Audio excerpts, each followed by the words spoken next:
didn't message nobody, and I'm not going to because I'm on this phone. Well, even though nobody's here, we'll start out for the neighbors watching this in the future. Hey neighbors, welcome to Shed Shop 2.0 and this live edition of how to assembling a STIHL 034 AV chainsaw. I have some new caber piston rings I put on this saw, and we've installed our piston arm motor. We've checked our squish. It's way bigger than I want it to be with the base gasket delete. Even there's still a really large squish, so large combustion chamber. So that part is unfortunate, but I do not have a lathe, and so I cannot take down the cylinder base.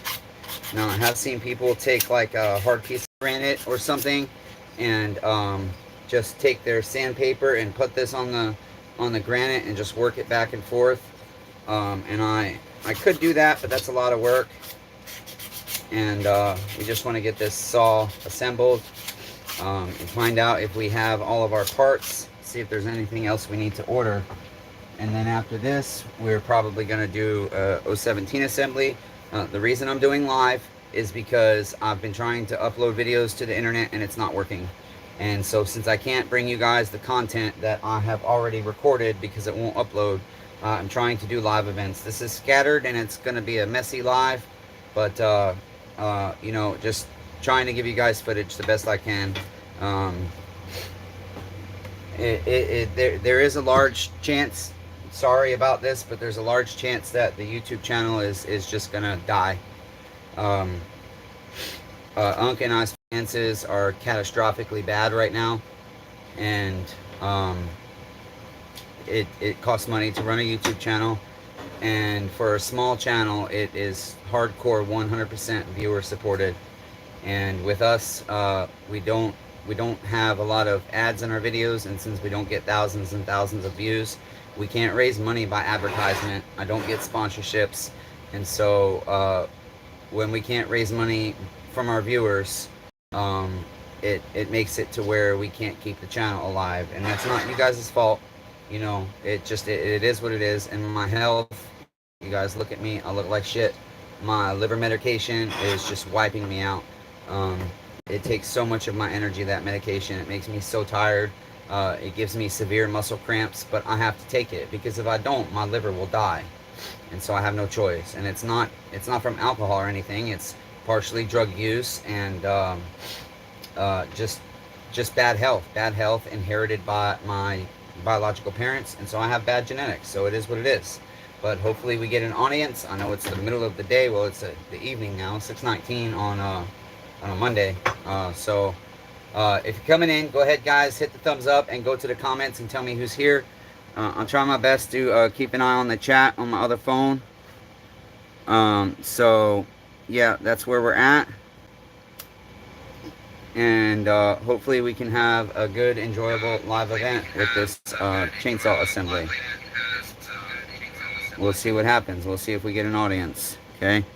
That's all I can do.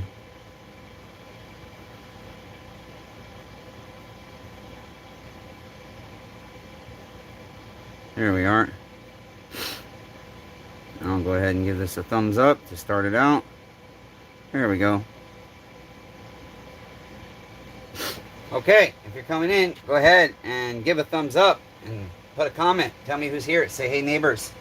I have a couple of things I want to show you guys. The first one is one of my viewers recommended this seal pulling tool, and I have seen these before, but I didn't buy one until one of my viewers said it's great. My challenge is there's a lot of seals you can't get this into. Like with this 034, we don't have any kind of angle. We don't have the space to get this underneath, and so we're going to use our trick of drilling a hole in our crankshaft seal and pulling it out with a pick. Okay, so the other thing is, if I can show you, let's see here, one of my viewers also recommended these magnetic chargers. Okay, there's a little piece that plugs into your charging port. It comes with the micro, the iPhone, and the Type-C, and it's just magnetic and it pivots really good. Okay, I paid $20 for 4 cords and like 2 of each magnet setup, and so I can't remember which one of you guys recommended this to me, but I'm trying it out today. I have had my phones on charge all night and somehow they're still both dead. That happens a lot. I don't know how they can sit there charged all night and I'm not watching anything or listening to anything and they don't seem to charge. The charge just vanishes first thing in the morning. So uh, that's what I want to say. And then I have several people over the years, the 2 years that we've been on this YouTube, say that all I do is whine and complain. I want to show you guys something. This was a 20-something dollar light. It's broken. It lasted me a couple of months. Okay. This bearing puller, 20-something dollars. It broke the very first time I used it, and I've jerry-rigged it. But 6 months later, these are bent in a way that no matter how much I try and reshape them, that's bad. So I had to spend $40 on more bearing pullers. Okay. I have had, this is my second or third of these. I get 1 or 2 uses out of them, a clutch remover for the Husqvarnas, and this is OEM, and I've had 2 OEM ones snap on me just a couple of weeks after use, and those are like $16 or $18. These pliers, nope, I'm sorry. The other one's got all the hooks in them, but I have pliers very similar to this. These are to remove circlips, so they go backwards as you close these open to remove circlips. I bought a $36 name brand set, and the center peg that holds the clips on has snapped in half and you can't replace it, and so I have to jerry rig that every time I want to use it, and I had to buy new pliers. So this is just me sharing with you guys. This is what happens in my shop. This shit, everything breaks. Okay, we have let's see what else recently broke. Oh, the blower. My uncle was using the blower to clean some parts. We have a Cobalt blower. Okay. And this was, I think, 17 something plus tax. Hey, Chris. Ah, shit. Trying to see your I got one of those Husqvarna clutch tools. It's not even 19 mil. It's 19.5. I've got this Cobalt blower, and as you can see, number one, it's sticking closed. But when I can get it to stop sticking and by plugging it in, it's leaking air, so I can't keep it plugged in. And these have a little fucking safety thing, so you only get about half the pressure with this, so you can't clean as much. That we got all of 2 months use out of it before it broke. This is Cobalt. I'm not buying cheap Chinese shit, you guys. This is name brand stuff, okay? So that's what's going on. Let's see. My van, I spent $3,000 busting my ass on that van, and I took my time. I had it off the road for 6 months whilst I worked on it, but the reason it took 6 months is because I was working on a neighbor's house completely free as ministry work, you know, trying to be selfless. And so I put working on his house for him and his fiance before working on my van. And he had a fiance in Germany. They had been together for like 6 years at the time. This is 2 years ago. And so she's supposed to come to Germany. They were supposed to sell the house and buy a bunch of land and start an outpost, you know, kind of like a health retreat. And so I sacrificed my body and my time for them and my money, and they broke up shortly after I moved out. So my van, head gasket blew. So $3,000 and probably 100 hours. Name brand parts. Didn't use cheap parts. Name brand parts. Prior to the van blowing up, I redid the whole AC system, put in a new orifice tube, put in a new condenser, evaporators, and I'd use aftermarket on that. But the rings, I wanted to use OEM O-rings, and there was one O-ring I could not find OEM, even direct from the Ford dealer. They told me they couldn't get it, so I used an aftermarket one. Second time I used my AC down here, that O-ring blew, and I lost $80 worth of Freon, and had to spend another $100-something to recharge my system. And tie up $500 for 3 weeks to rent the tools. Okay, you know, so put in the time, put in the effort, put in the money, use the right parts, and all this shit breaks. And so it kind of pisses me off when I get comments that all this guy does is whine and complain. No, I show you guys all these fucking battles I go through and all the things that go wrong in my life, but I keep persevering. Whining and complaining is giving up, quitting, walking away. Despite going in circles and circles and circles and circles, having to constantly rebuy shit, having to constantly redo shit. I have no vehicle now, right? But I share that because that's what it is. You know, my calipers up here, put a brand new battery in them, and after like 2 uses, the battery started acting up. So I take the battery out to get the numbers off of it to order it, and this cover has vanished. It's just vanished, and so my battery is constantly popping out of that. Bought a huge tray of batteries, so we don't have to worry about that for a long time. But that is the reality of it. $100 steel tool to install C-clips on pistons. This was over $100. Yeah, see you guys, I don't think this is gonna keep up with the battery. And so yeah, our screen has gone dark. We're charging. Unc, can you go get me your speed charger? Yeah, see, this is not charging. This is not charging, and I don't know why. So we've got this expensive charger in here, but it doesn't want to charge. Okay, there we go. Now we're charging. This one, the magnet is not supposed to come out, so I constantly have to move this magnet around. And if you try and crimp this together, it won't go through the sleeve. And I spent over $100 on this, and after about 6 months, the magnet fucked up. I don't even know if it was 6 months. Okay, so you can call that whining all you want, but the reality is, hey guys, go ahead and give the video a thumbs up, please, so we can try and get it in the algorithm. I can't get videos uploaded for you guys. Anchor wall outlet with USB-C ports. I don't know what you mean by anchor wall outlets, Chris. You have to provide a link. These are the magnetic cords that somebody recommended to me. So it's got a little thing that plugs into the bottom of your phone, and then it's just magnetic. The charging cord just magnetizes to your charging port. And it's in I have an outlet on the wall that's it's got USB ports in it, and it's got regular plugs. Yeah, okay, so Chris, I'm trying them out for the first time right now. I like the way the end pivots really well, and I noticed earlier on this, it was literally just like that, but it was still charging. And so the only problem is, though, I'm losing battery power with these cords when the screen's on and I'm streaming or watching a stream. So we started out with like 22% on this other phone, and we're down to 13%. So Unc, let's go ahead, and can you plug it into, oh, yeah, just use your box, because you got to use the box, right, for this? Yeah. Power, the turbocharge. Okay, so we will use Unc's turbocharge here, and hopefully that will keep us powered up. Go ahead and keep it out here for now. Yeah. Just get me a long cord, and I'll find me another box or something. Just bring it back in when you need it, or I'll bring it back in tonight. It's not charged. There it is. Okay, so hopefully that keeps up. I don't know if it will. Chris, why the hell are you the only one commenting? It says we got 6 people in here. See, the battery keeps going on and off. That's the kind of shit I'm talking about, you guys. I can't get footage uploaded for you.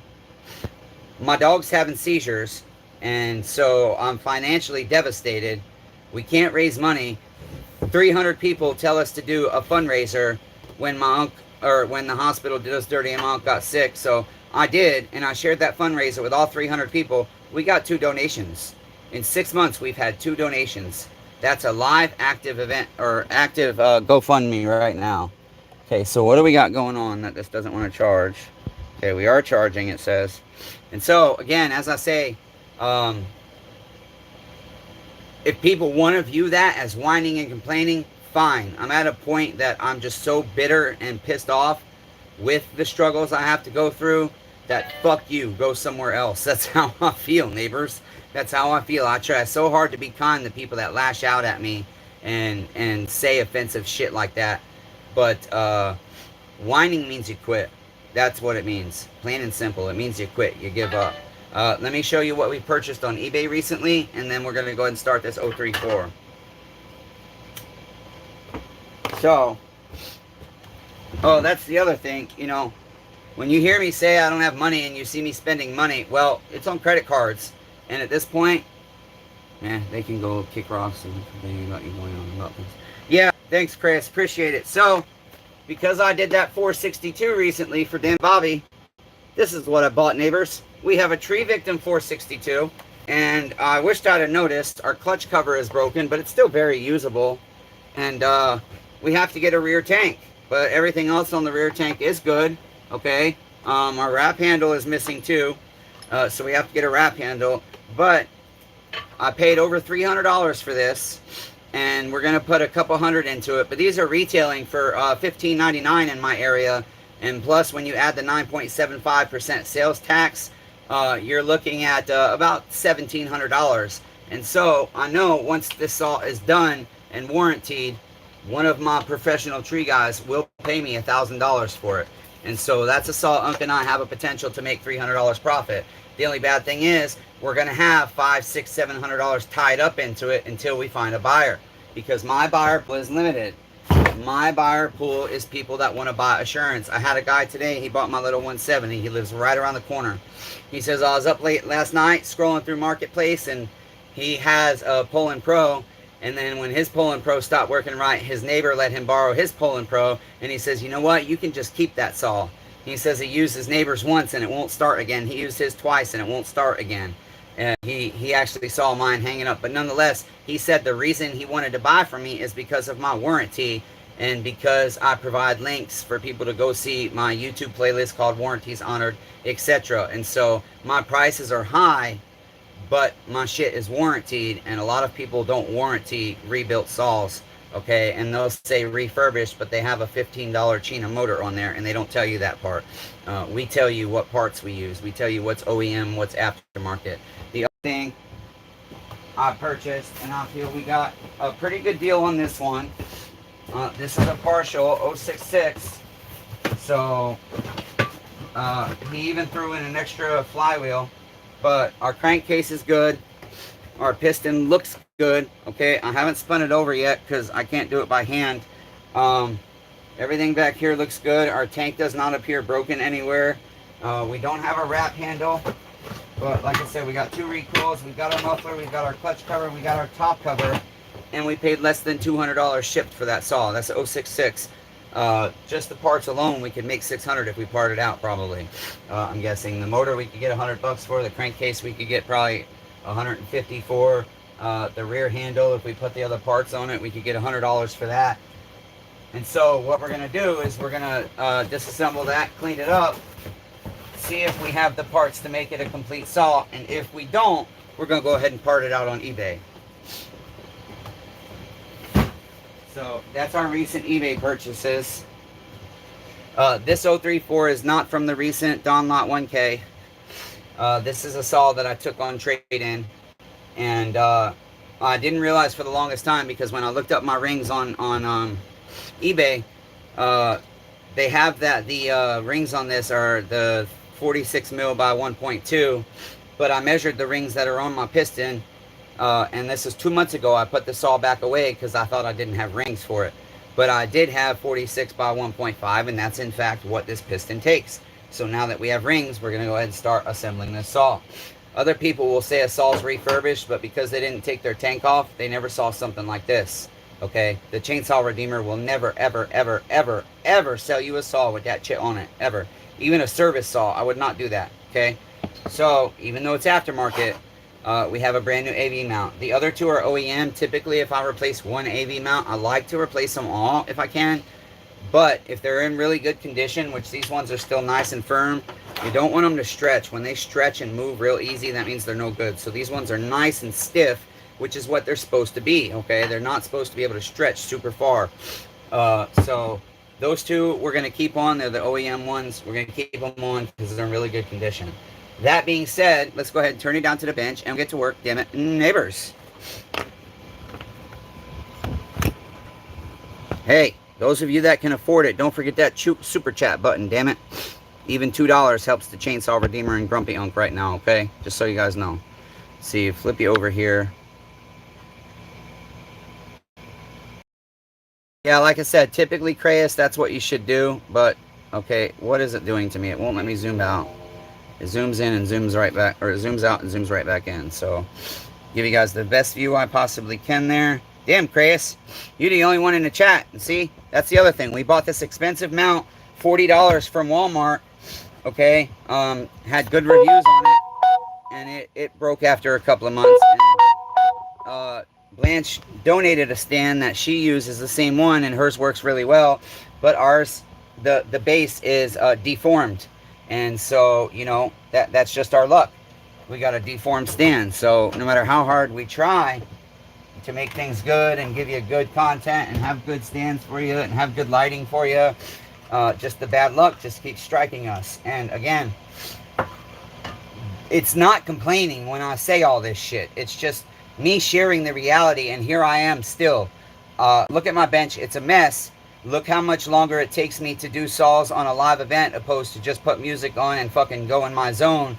But I persevere, and I still try to bring content to my neighbors. I still try to put my viewers at a high importance. I try to make sure I bring you guys footage. See, that's what's up, Crayus. Thank you, $1. Thank you for your 2 pence. Thank you, neighbor. 2 pence. Appreciate it. Appreciate it very much, Crayus. Thank you. The other thing I bought, and I maxed out my chase card to get this, but I've had this camera, this borescope, because here's the other thing. I don't even see my other camera. And if I do, I don't even want to really pull it out because it's such a fucking long, messy cord. My other borescope, I spent $30 on it. You're supposed to be able to plug it into your cell phone. Well, I can't get the software to work with my cell phone. Go figure. And so I have to use the laptop. And that thing, the connection just is constantly an issue. So we bought this one.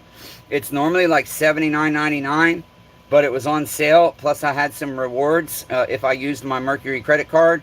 And so I got it for $49.99, and I'm sorry, my rewards on my Chase card. I got it for $49.99, and I maxed out a credit card to get it because this is an incredibly good tool to have for diagnosing saws when I'm working on more shit. And when you have Permatex to base gasket, it's a lot more work to take a cylinder off than if it just has a regular base gasket. And so that can prevent you from having to tear saws all the way down. And so we have that now, and I think we will be able to hook that up to where we can show you guys the view directly with the camera on a corner of the screen, and then the project on the other corner or whatever. I just have to learn how to do it. I'm talking so much, this is like the 8th time I've lit my cigarette. Okay, so I've got my new caber piston rings. This is a 034 AV. 46 mil. This cover is from the Don Lot 1K because this was another reason I didn't want to rebuild this saw yet, is that, and you can restore that plastic, but it takes a lot of work. So look at the difference. And to me, this is going to help my saw sell way better than this would, and I don't have to knock $25 off because I got an ugly cover. Okay, so basically what we do is we subtract $25 from what we spent on the Don Lot, because when we're using a part out of it instead of selling it, it means we don't have to buy that part. So I still calculate that as we made $25 off of that lot because we're using that part. So I'm gonna go ahead and pop this new AV mount in. It's the one that goes over here in the front, and let's see, it's easiest to go in this way forward. Okay, and that went in pretty easy. That's nice. These ones, usually these big ones aren't too bad. The little ones can be a nightmare. Okay, and like I said, I've already checked my squish. It's way higher than what I want it to be, but we have no options to cut down the base of our cylinder. So we're definitely going to do a base gasket delete. It almost looks like the gasket's on here still. I wonder. You know what? I'll be damned. I think it is, neighbors. It is. I'll be damned. It's squished so thin you can't even see the damn gasket. So we're gonna have to remove that, I guess, which I did not see. That will help us, give us like an extra 20 thou off our squish, which we definitely have room for, because we are at, I don't know what you would say, but it's a perfect what is it? A perfect 20 let's see, 20 thou. It's one, what would it be, 1 millimeter, I guess. I don't quite know how you convert a 1.0 inches to the, yeah, anyways, I don't know what I'm trying to say, neighbor, sorry. So we want to clean this surface real good. Okay, our impulse hose, I vacuum pressure tested it. It did pass. Okay, so I'm going to reuse my OEM impulse hose on this one. Oftentimes I reuse the impulse hose because oftentimes the impulse hose is good. It can have a little bit more pliability or stiffness to it than a fuel line can, and still be reused. And given that it's just a standard piece of fuel line, since it's in really good condition, it's pliable, but it's not stretchy, and it's not stiff. Okay, so we're good to go there. So I'm just going to use some sandpaper here to finish cleaning this up. Okay, and then we will go ahead and recheck our squish. What'd you say, Chris? Oh, the only way to do a proper endoscope of an engine. Yeah, I just ran into a problem with an 026 cutting wood. I thought your fucking 026 was doing great. Let's see. Was low on balls. Wasn't cutting like it should. Was overheating. Guess the problem. Idled fine, though. So, do you know what's wrong with it, Chris? Have you diagnosed the issue yet? Do you need to send it to the chainsaw redeemer and let him overcharge you for the work and pay all kinds of shipping money? When you ship it to me, take the bar and chain off, neighbor, okay? Save you money. I got bar and chain I can use to test it.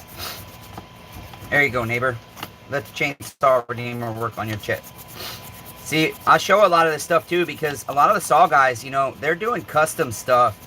And, you know, they're not teaching just the basics for a homeowner that might not be able to take their shit to the shop because they can't afford it. Me, I'm trying to teach people the basics, you know, how you can fix basic problems with your own shit. And I say, see, it's not hard, neighbors. You can do that shit. You don't have to pay me. You can do this by yourself. And that's where we're at. We want to be able to save you guys money, teach you how to work on your own stuff so you don't have to pay a shop. Oh, it's fixed. Was very simple. The spark plug was breaking down when full throttle. What do you mean the spark plug was breaking down? Explain that to me. What do you mean? Okay, just get our surface cleaned up here. We're almost done. Just trying to get all the black residue off. Make it a nice shiny surface again. So it's even micrometers. We don't want micrometers of difference. We like things perfected. Unfortunately, we can't powder coat yet, but we're getting there. Like I said, we're at high risk of losing the channel because I just am, to be honest, discouraged. I'm discouraged. I have some great supporters on this channel, but we don't have a lot of financial support, and it sucks. And I don't know why, but our videos are only getting like 40 and 50 views. And everybody's like, I don't understand how you're getting such low views. Well, because eBay doesn't like people that are honest, raw, and real. Or not eBay, YouTube. So they shut us down. They don't let us into the algorithm. The mystical YouTube algorithm. The mystical YouTube algorithm. We just got to start doing some fake shit. Okay? And then we'll get better. We just got to be deceptive and lie and use clickbait and fake titles and fake thumbnails and everything else. Be like a lot of other YouTubers. That's why I like Greasy Shop Rag. His thumbnails are simple. He's honest. He has good views for the most part. Good camera angles and stuff. Okay, there's that. So now, as I said, this I don't know if it was you, Crayus, that recommended this, but white, blue, it was sparking all over white, red at full throttle. It wasn't sparking continuously. It wasn't fuming. Okay, I got you. So I can't fit it into my clutch side. And then on my flywheel side, I haven't tried yet, but let's see if it'll go in under the flywheel side. Okay. Without bending it. And then we got to put this somewhere. Okay, as our pry. Snug it up. Let's see if we can pop this flywheel one out. Oh, damn, I didn't want to do that with my piston.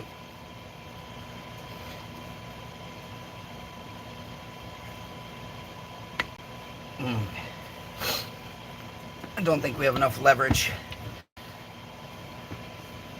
Oh. Yeah, I think I just broke my fucking case. God damn it. Did just a little bit. Just a little bit. That sucks. See, now I'll have to disclose that. And that just devalued our saw like at least $50. See, now I broke it off completely.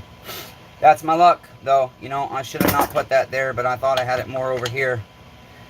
That sucks.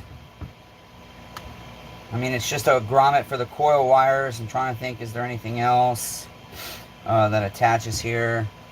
We don't have a rear AV mount on this one. Shouldn't affect anything, but we will have to disclose that. That kind of sucks. Okay, so it is what it is, though, neighbors. It is what it is. A lot of people, they'll hide that shit. It won't tell you it happened. Not me, not the Chainsaw Redeemer. I like to be honest. Okay, let's try and get this in a better spot here. I'm struggling to get it up under the seal. There we go. And I think if we put it right here, might be able to get a better grip or a better better prying. Ah, come on, you bastard. Just not having any luck, neighbors.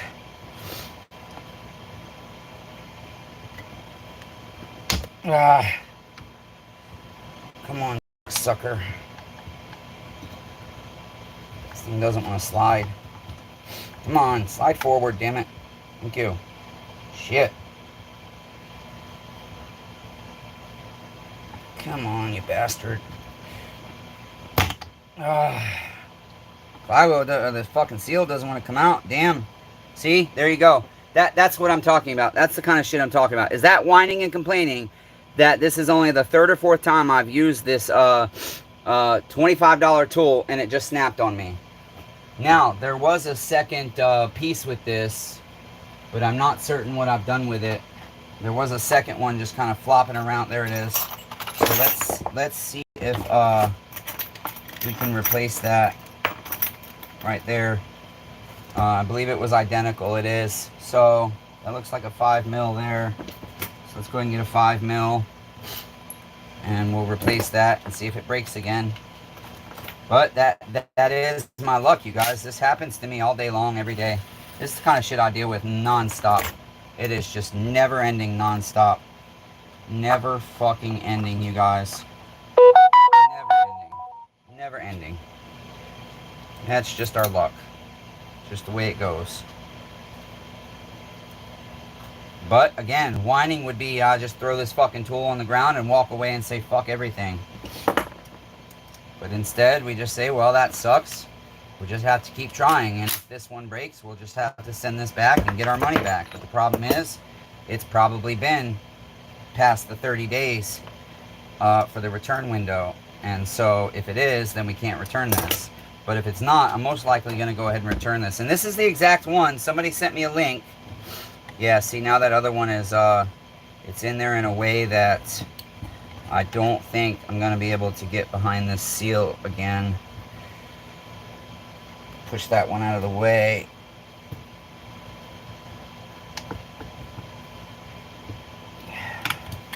Yeah, it doesn't appear that I will be able to get behind this properly. There we go. But let's see if we can get our pry post here somewhere.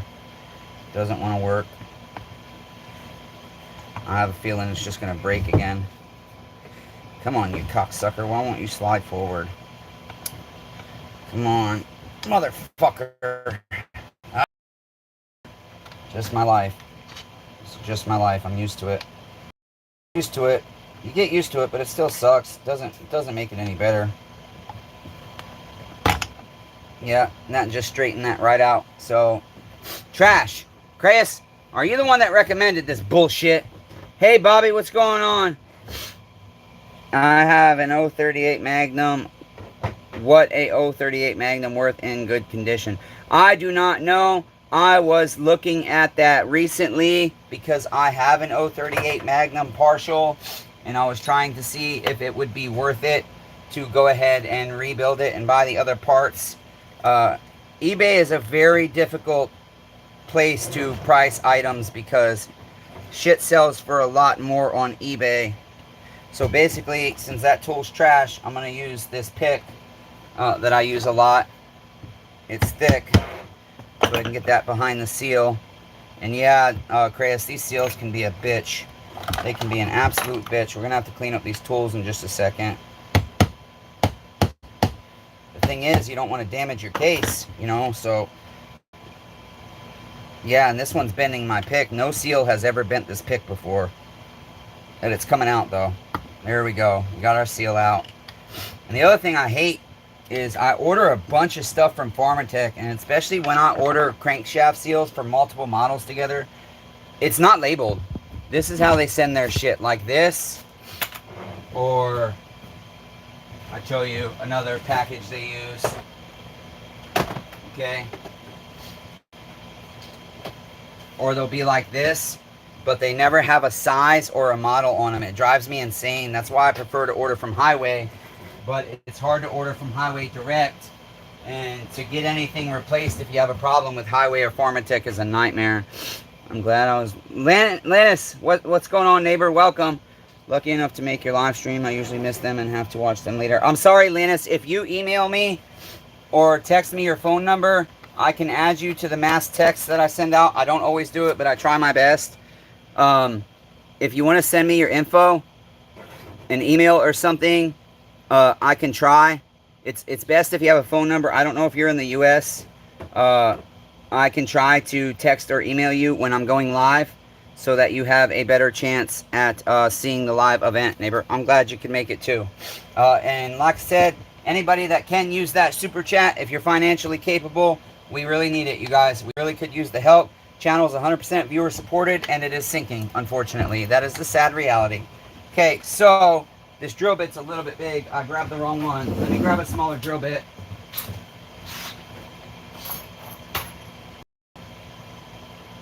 We've got Unc posting on eBay for us. He's been doing a lot better at sacrificing sleep, but you still haven't read the book, Mark. You still haven't taken that to work. I don't know why I can tell you when you're getting ready for work how upset I am you haven't read the book you promised to read, and you still don't even take it to work. So you should take that to work and read it tonight, man. You're a week behind when you agreed to read it by. My uncle is not a very good communicator. He's very bad at communication. And it's very difficult to communicate with him because you ask him a question and he doesn't give you an answer. He just gives you a story about something unrelated a lot of times. So I'm basically carefully, I don't want to go in and destroy my bearings, but just carefully drilling a hole through that crankshaft seal, and then we can get this pick behind it. Okay, and usually, not always, but usually they're not too hard. Well, that one's going to break, but it's going to come out pretty easy, it looks like. Usually on the clutch side, it's a lot easier to get that seal out than it is on the flywheel side. And one of the reasons I like always changing seals, even if they're good on these, is because if I don't split the case, it gives me great access to try and flush this bearing out really well. And so we'll go ahead and do that.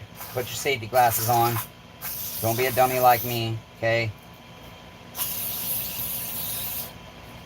So we just get that in there, okay? And then I also have more confidence that when I'm feeling for play, okay, we have no play, it's good. We got a little bit of noise, but the bearings look good, and so we'll oil them, and that should resolve that noise.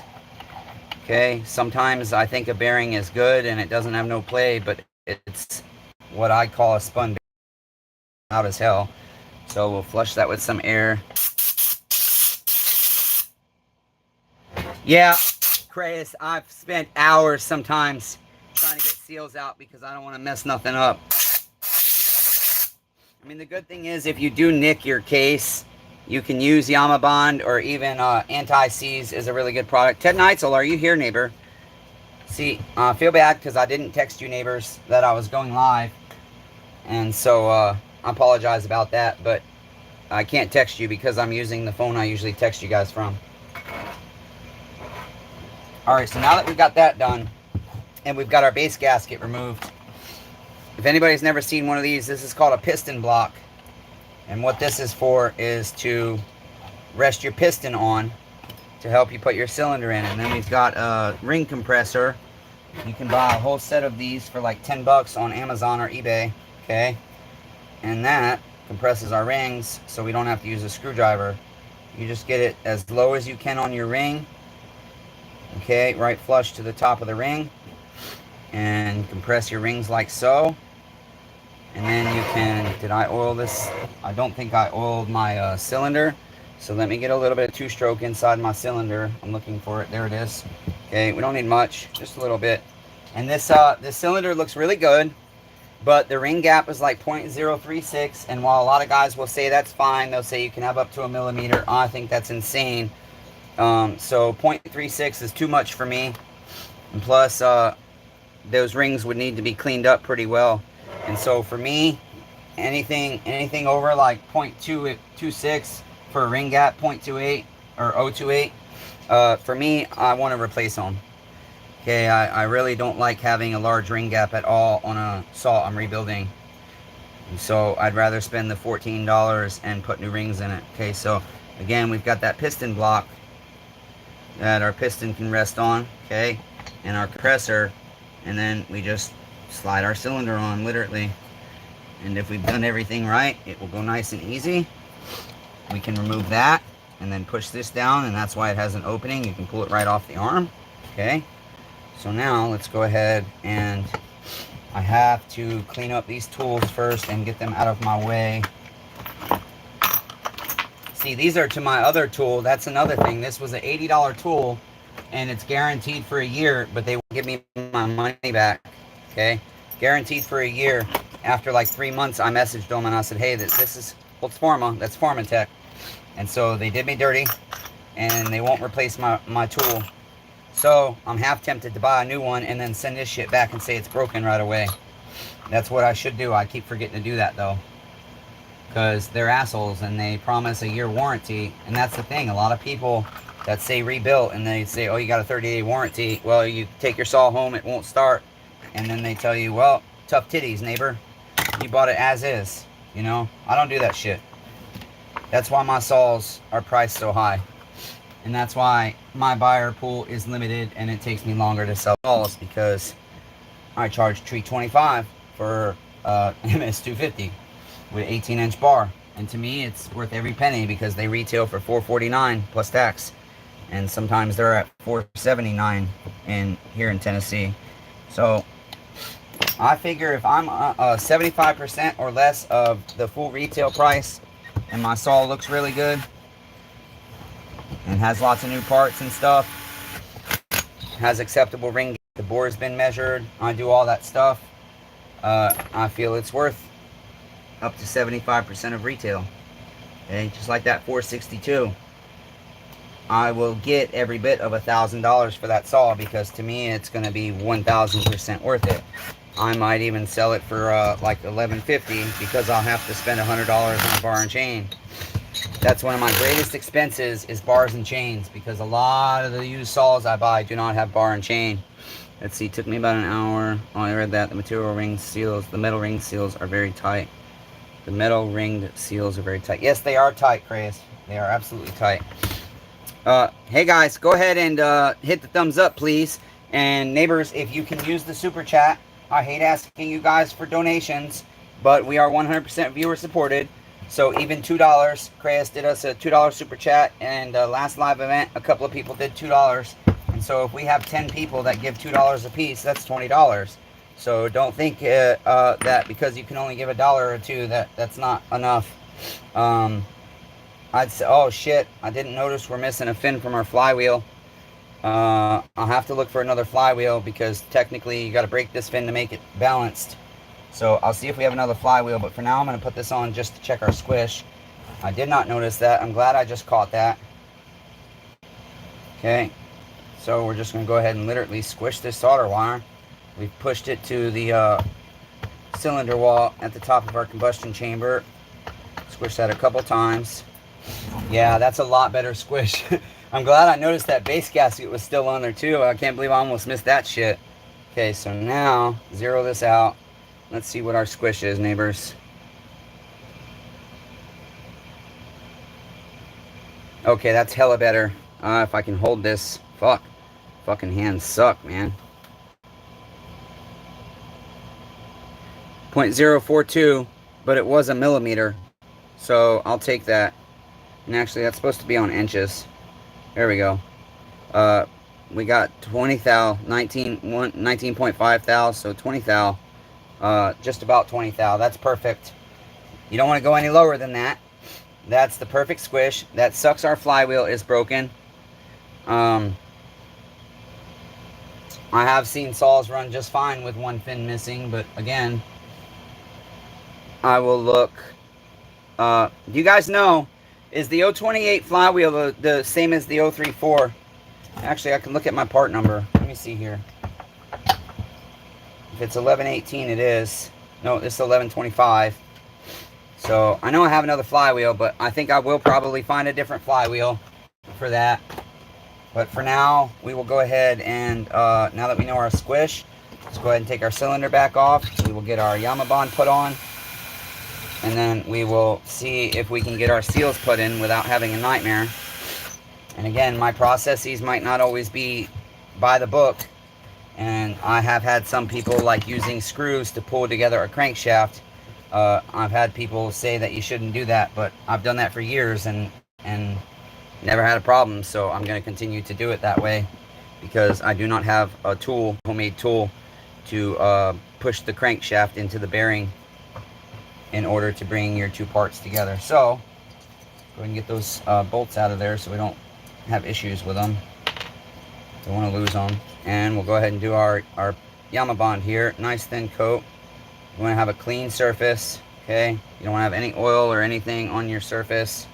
Sometimes I'll just do this, gently squeeze this. I know Creus likes to talk about using an extra goop on these, on the 1123 and 1127 models, the clamshells. The 029 Super that I turned into an 039 had a flywheel with a broken fin. Yeah, did it run? Does it run fine, Creus? I have an 039 for sale, or 390 for sale. You want to buy it? $525, neighbor. That's what I get for them. I was getting $625, but the market went down, and so I have to adjust my prices. I was getting $625 for them bitches with a 20-inch. And I had no problem selling them. Saws were selling. I had no issues getting that. But now I charge $525 for them with my standard 90-day labor, 1-year parts warranty. And yeah, 20-inch bar and chain. Usually going to be Holtz Pharma, Neotech, or Forester for the bar and chain. Forester's not my favorite, but I have a supplier that if I spend like $1,000 with him, I can get them for like $35 a piece with tax and shipping. And so when I can get the Foresters for that, that's what I go with. I replaced it with a used one I got for $10. Oh, you said it had a broken flywheel. I thought you was running it with a broken flywheel. Yeah, this flywheel, I know the 028 flywheels are pretty cheap because there's plenty of them on eBay. But I thought it was the same flywheel as this, but I think the 028s are an 1118 part number, and this is 1125. But I'll double check. I've got an 038 and 038 Magnum, so I definitely have another flywheel for it.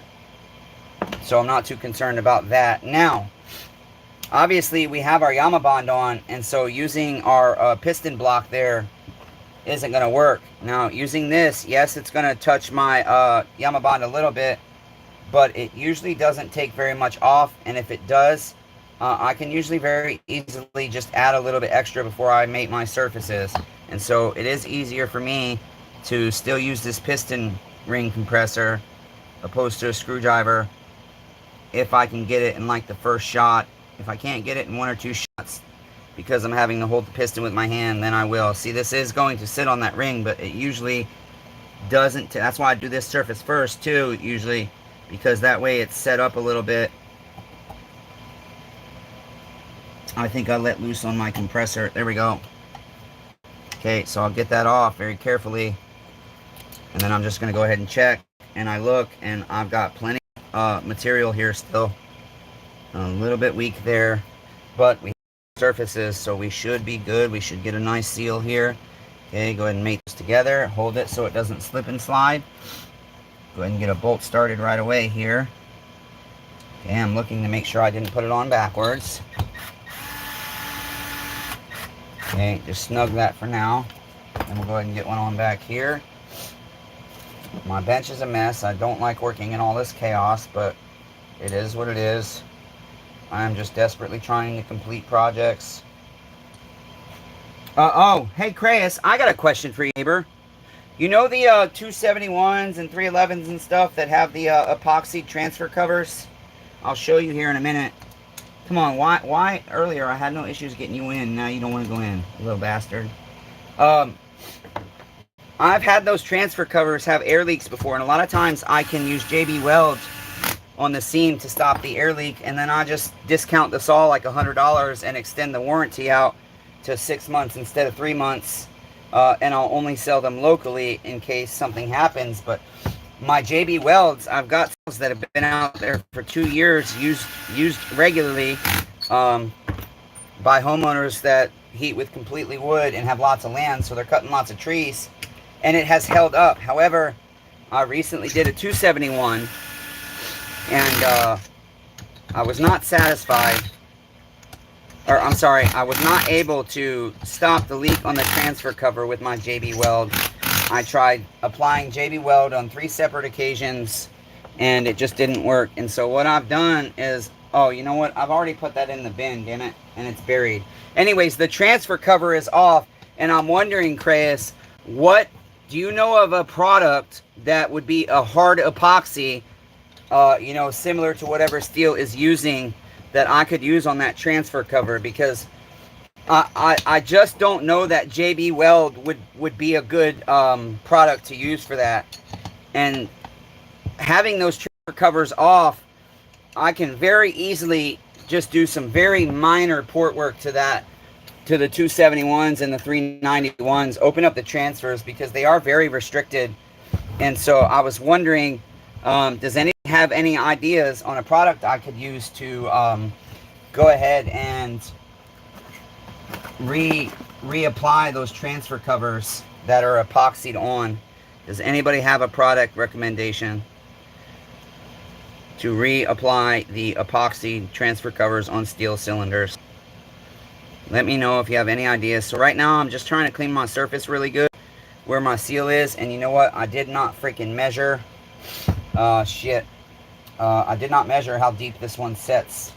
And I don't think I have the right press for this one. Let's see. That would be a flush seated, but I don't think this goes flush. I did not measure it, damn it. And I should have.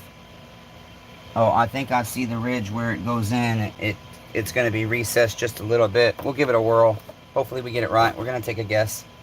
Do you know the measurement, Creus, on this one?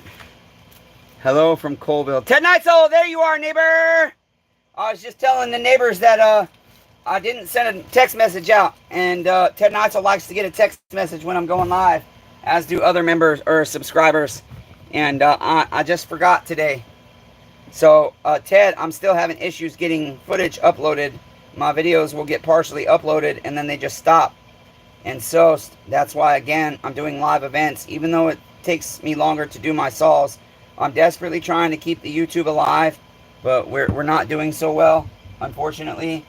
Not getting a lot of donations. And the more YouTube footage I do, the more time I invest into it, the less time I have making money. And so every day I'm closer and closer to just saying I'm gonna have to call it quits on the YouTube channel. I don't want to, but it's looking like that might be what ends up happening, unfortunately. And if it does, hopefully it's only temporarily, but we will see what happens. You know what? This better be the right seal. I just looked up what I bought, because and Pharmatech does not mark your products that you buy from them. So we want to get this started nice and even, and I'm already off kilter on this. So I'm gonna go ahead and get this other side tapped in just a little bit, try and get it started straight. Most important thing on these is to get them started straight. If you do not get it going in straight, you're gonna be fudged and have to replace it. That's why, if I don't have the rings in stock, I always order 2 sets no matter what. Because even with the specialty tools, these can be a nightmare to get in right. And sometimes shit happens. So we just want to take our time. Because if we take our time, we have a better chance of success.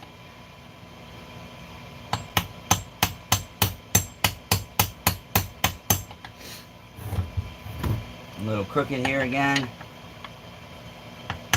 Once we're about 50% of the way in, if we're not straight, we're done. We're done for. We're going to end up having to pull that seal right back out.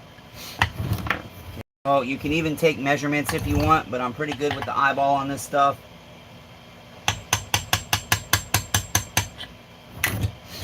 Okay, that looks almost even. Almost even. So I'm gonna grab the bigger hammer. It's easier to get a good square shot on the sleeve here, the press here, the specialty tool. Freaking $20 hunk of metal.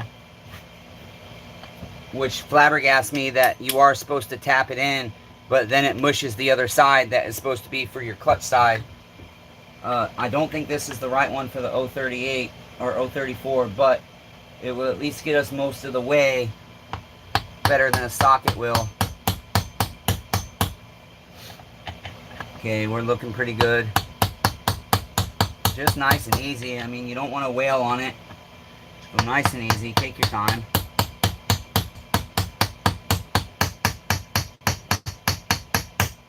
Okay, and that's gone as far as this one will let us, but I know this flywheel side gets recessed a little bit.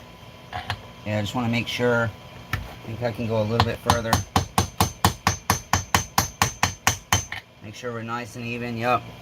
I do believe that has to go in a tiny bit more. Like I said, this is not the right tool for this one. And I don't think I have the proper press here for this model. Oh wait, maybe I do. Nope, that is incorrect. Or is my flywheel key stopping me? Yep, let me take my flywheel key out and see if this is the correct one. So, everything is a mess. Sorry, you guys. It is so messy. I know, I'm so very sorry. It's not the best, but I can't get videos uploaded, and I figured you guys would appreciate this better than no footage at all. So, I hope that's true. Yeah, I'd go high heat JB Weld. People are using JB Weld for the caps. The caps, Ted, what do you mean the caps? Are you talking about the transfer covers I was mentioning? Because if you guys are both saying you guys watch a lot more YouTube than I do. So if you're saying you see the saw builders using that, then that'll give me confidence to go ahead and port that saw and give it a whirl. I just want to make sure my is going to seal off. If it is, like I said, I can tell you dual porting the 271 muffler and opening up that intake gasket or that intake baffle, the air filter mount. Okay, I just had my fucking flathead screwdriver, my little one. Do you guys see it, neighbors? The little orange flathead screwdriver.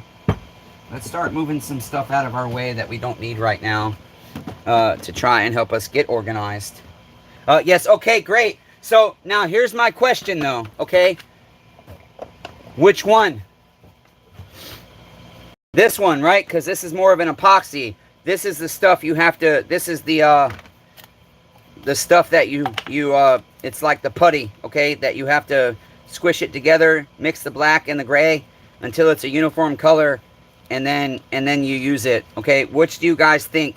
What are they using? Are they using this one, or a different product? Do I have the right stuff, or do I need to get something different?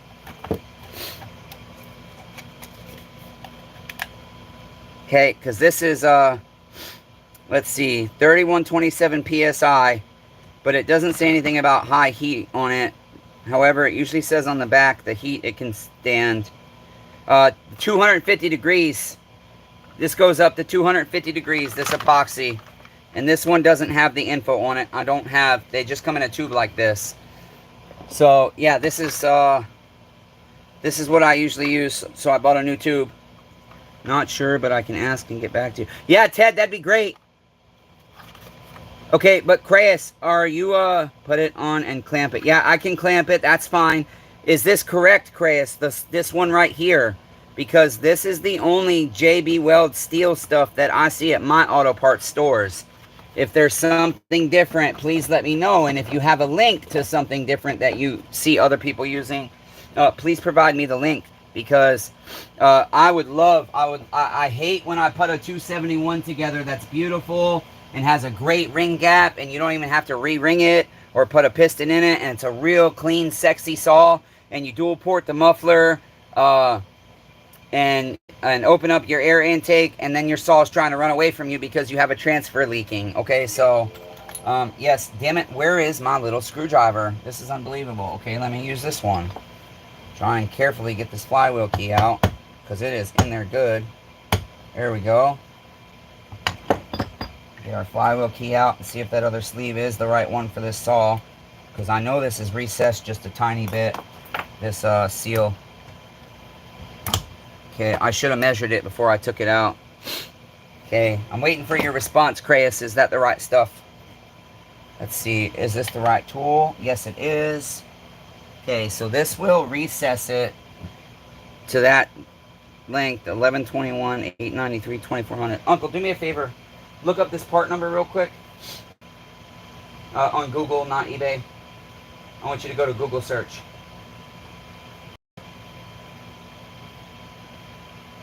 Ready? Yep. 1121 space 893 space 2400 space A. And tell me if that has the 034 in it, if the tool actually comes up. I do believe this is correct. That seems quite a bit recessed, but I don't have another 034 to compare this to. But I mean, that cavity was really deep. There's a lot of space down to the bearing. I think this is what you're looking for. Let me see here. Let's see. Yeah, 360. Yeah, this is the correct one. Excellent. So this will give us, you guys, this tool right here, 4730 PSI strength. The one I'm currently looking at is 550 heat resistant. Can you guys find me a link, please? Can you get me an Amazon link, Creus or Ted, to the one you're looking at, the 550 degree, the 4730? That might be the same product you guys are talking about. Can you send me a link or text me a picture or anything so that I can get that? Because this is all they have at the auto parts store, is what I just showed you. So now that I've got the proper tool, I'm just going to go until this bottom's out.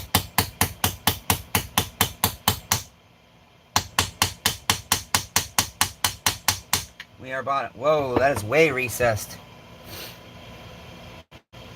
Yeah, that's way in there. Holy shit. I mean, I know that was a deep ass cavity, but again, our flywheel does have the ridge on it. So I'm gonna trust it. This is what I've got the specialty. You know what? I'm gonna do that real quick just to verify, you guys, because I doubt myself a lot. And because my memory is so bad, I've already forgotten what that looked like. So what I'm going to do is I'm going to go ahead and look in my manual real quick for the specialty tool. Let's see. And I'm going to see what models it says to make sure we use the right one. See, this is what you need to put crankcases together, and I don't have that, and it's like a $300 tool. And I don't know if there is an aftermarket one. But let me go ahead real quick. Bear with me, neighbors. I love this fucking manual. It's got all the specialty tools from STIHL in it with the part numbers, with what saws they go to. It's got all kinds of frequently asked questions by STIHL mechanics that get answers. Let's see, that's 1106 installing sleeve, 1106, 1107, 1110, still 1110, 1115, 1118. 1122. This was 1122, right? 1121. Okay. So let's see. Press sleeve 1121, 1125, 4139, 4140. So the 034 is, I believe, 1125. Yeah, 034, 1125. And so right there it has the 1125 series. This is the press sleeve you use. So that's how deep that bitch is supposed to set according to STIHL. See, I've verified it, I've made sure, and that's what they say to do. So whether I like it or not. Do you have a question? What did you say for price on this? On what? $10.99 for these two items. How much was the tank half going for? I've seen it as low as 14. And you were thinking what? $10.99. Since it's got that with it. Well, if they're going for as low as 14, what's the low end, what's the high end? Yeah, but if the tank's going for 14, why would you sell two parts for less than what the tank's going for? Because I put on there selling from, Southern. Okay, if they're selling for $15 and we're adding that handle despite the fact that it's broken, sell it for $15 with the handle. The whole point is the handle is included free.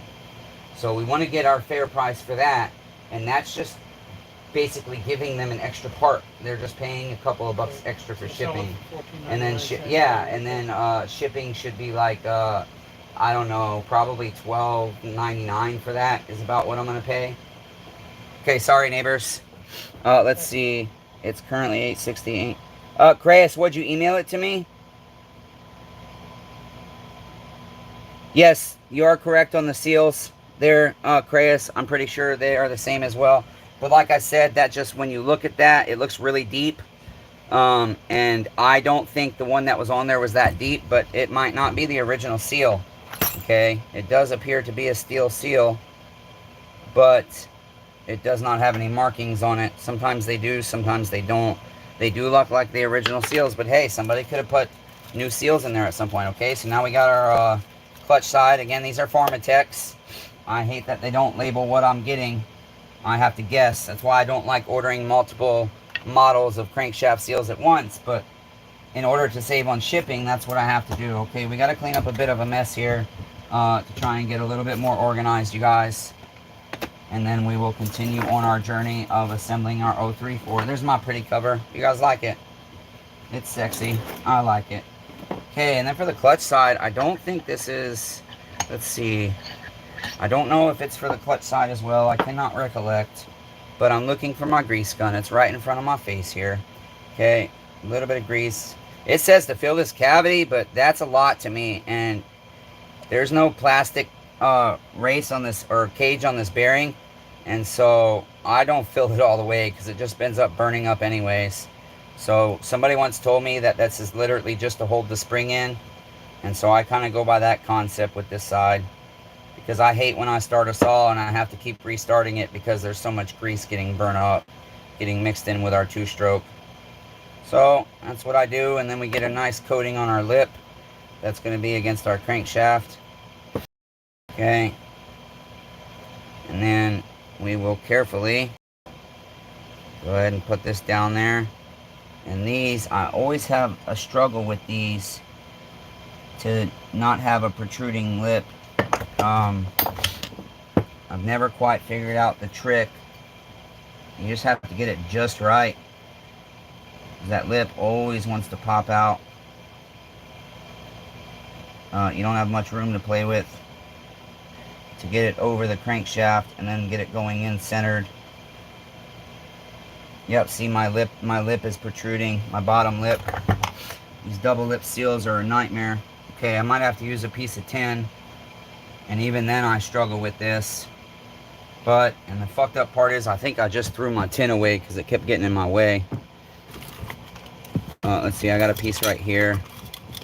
Okay, let's see. They have a sleeve for that lip. Yeah, I know it's plastic like this, and I need to order it because tin works, but it can be a pain in the ass. Okay, so you emailed it to me, Crayus? Is that what you're saying? I think the last thing you emailed me needs to be recessed in because the generated file will for the argument. I know it needs to be recessed, but it just looks like a lot to me. You know, like I said, I unfortunately have self-doubt a lot. And so, I like to just triple and quadruple verify things. Okay, so let's see if we can get this working out with our tin here. I do need to order the actual sleeve. It's not that much, but money is just so tight right now, and kind of has been for a while. And I got so tired of my specialty tools always breaking because of my bad luck. It's like I just don't want to buy anything anymore because I have such horrendous fucking luck. Come on, you little bastard. There we go. I have such horrendous luck that it tends to be a waste of money. Okay, let's see if we can get this on here. My tin is just a little bit flared out at the bottom. I bent it a little bit by accident. But let's see here. Okay.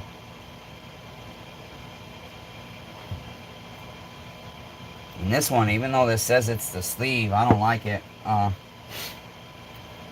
Trying to think. Yeah, that one doesn't work with this. This tin is too long. So I'm gonna use the socket. Which one I usually use? I think it's this one. Our tin is in the way. So let me see if I can get it partially in by pushing by hand. My tin is too long. Get myself dirty, making my tin too long. I don't think I got it. I'm gonna have to cut my tin down, I think. Let's see here. don't think I got it, neighbors. I think I screwed this one up. Oh, you know what? Maybe, but it's gonna pop back up, I think. Okay, yeah, it's over. Okay, great. So let's go ahead and we'll use this one to start out and see how it works out.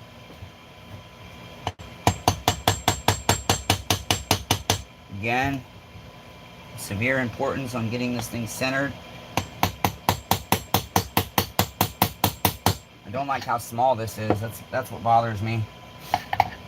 No, that one hits the, does that one bottom out? I cannot remember. Yeah, that one's not even touching, and that's for a flywheel side, so I'm going to go with my socket. I have one that's slightly smaller than that. I don't like not being able to see the edge. Okay, Chris, thank you so much. I'm going to get that ordered as soon as we're done with the live event, hopefully. Make sure you guys ask me, hey, dummy, did you remember to order your JB Weld? Damn it. We want to see you port a 271 even though you've never done it. Okay. You don't want dirty. Okay, I'm getting dirty here. Don't want all this dust in there, because it'll cause an air leak. And what do air leaks do, neighbors? They come to seek, kill, and destroy our vintage STIHL 034 chainsaw that we're working very hard on, and that we're going to overcharge for, because we overcharge for all our saws, neighbors. I don't see it as overcharging. My neighbors like my products. They're happy with them. My word of mouth is really good in my community and online. And this is crooked as fuck. Crooked as all hell. Come on, baby. Straighten out, damn it. Nope, we're going in crooked. I don't like it. Come on. Okay, that's butter. Our lip doesn't appear to be protruding. It did not fold over. We look like we are fairly even. Well, now this side's out just a little bit more. But again, it's take your time and always order a second set of seals. If you're using aftermarket, it is well worth it to grab 2 sets. Just in case. And then if you're not regularly working on saws, if you're just, fixing your own saw, well, if one of those seals blows out in the near future, you have extra ones on the shelf. That's the whole idea.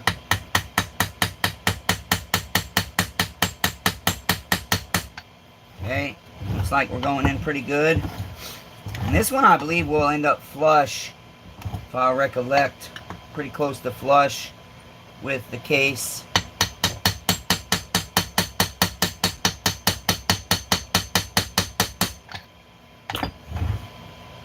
I'm just going to kind of feel it here. Really want to make sure I'm staying fairly even.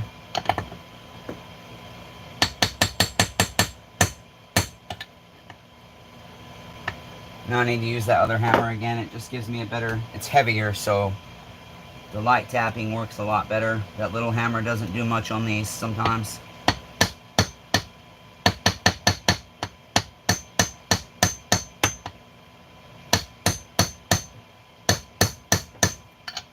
Close, neighbors. This takes time.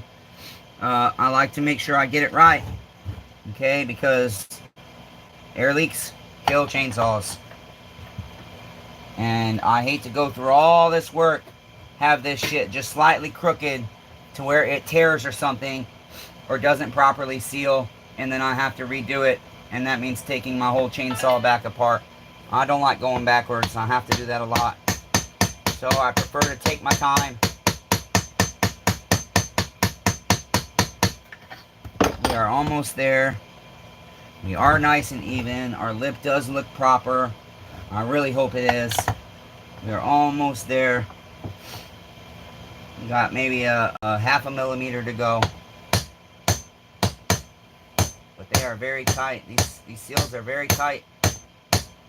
So they can sometimes go in hard. But that's good, because that means it's going to seal good.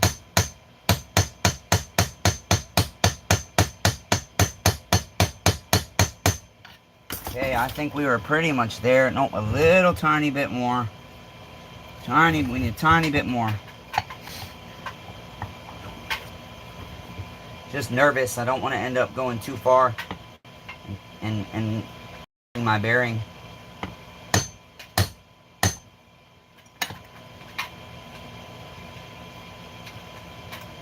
Okay, you know what I need to do?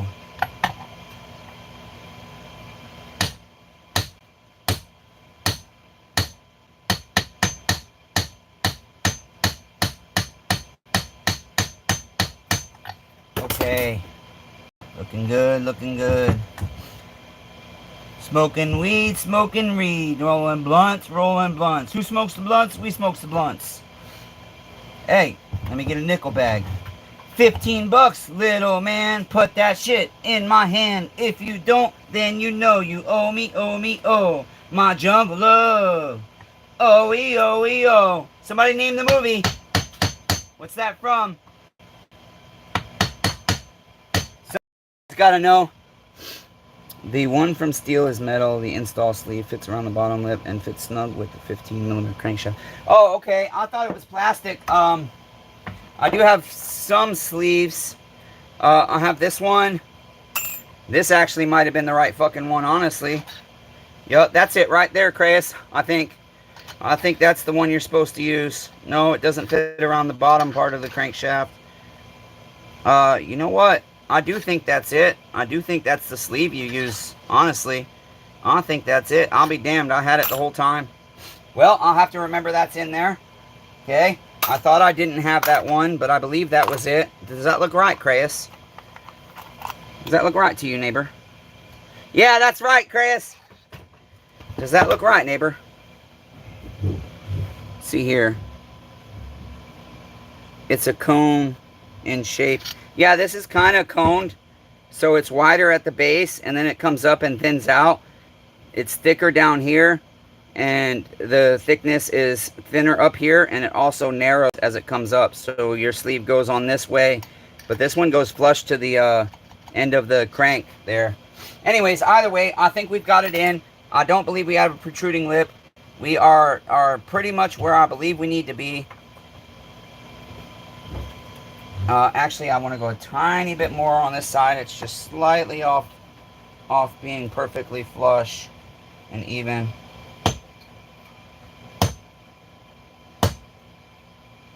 Can you not stand over my shoulder like that? It makes me nervous.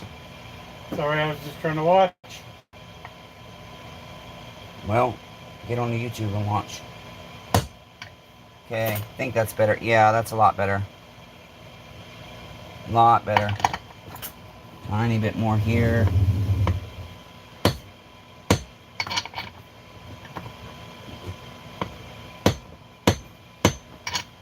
Okay, I know I take forever to do this, but I want it right.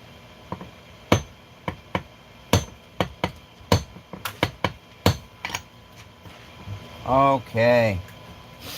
How are we? It just doesn't, it looks just, it might be my eye deceiving me, or the light. It just looks crooked.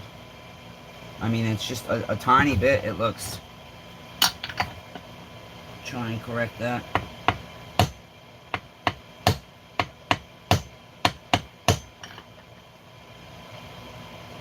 Yeah, I think it may be the light's playing with me.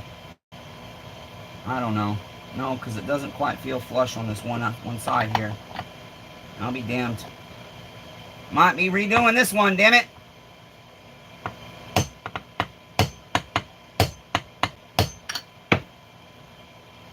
Okay, that feels better. Now I'm happy. Now I'm happy. What's up, Bum? Is it okay I put these? I got each one's got its own tag. I Yeah, got the item number on both, and I've got them together. Okay, that works. Good deal. Good job. I gotta go inside. I gotta start something. Yeah, I gotta go inside too, real quick. I just don't. I feel bad walking away. But I forgot to take my liver medication, and I can't. Okay. It's not good for me to miss a dose, and I have to take it at 4. You can use that cord as long as you need it. Yep. Okay, so we got our seals in now, you guys. I want to look real quick and see if I have a different flywheel. And then I have to run inside. I'm going to get a 5-hour energy real quick, and I will be right back. So hope you guys will hang out. Take a quick intermission and grab you some snacks. Grab your Pepsi, soda, beer, whatever you need. And we'll be right back.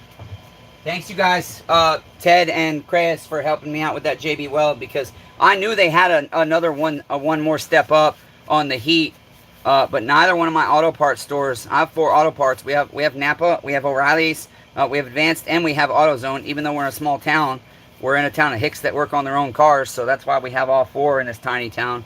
But none of them have the one you guys were talking about. So $9 on Amazon, I can handle that. Okay, neighbors, I'll be right back. Let me go get my 5-hour and take my liver pill, and we're gonna look for this flywheel if we have another one, because I don't want to use that one. Be right back, neighbors. Don't go away. God damn it. I need you guys. I can't survive without you.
Okay, neighbors.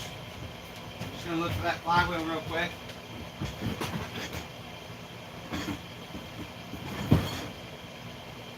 I know I have one that will fit. I just gotta find it.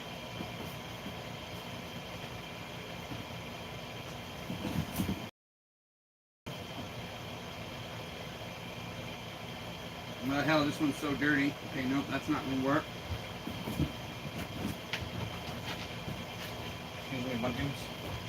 Let's see if we got one in this bin there. I don't know what models interchange on the flywheels, honestly.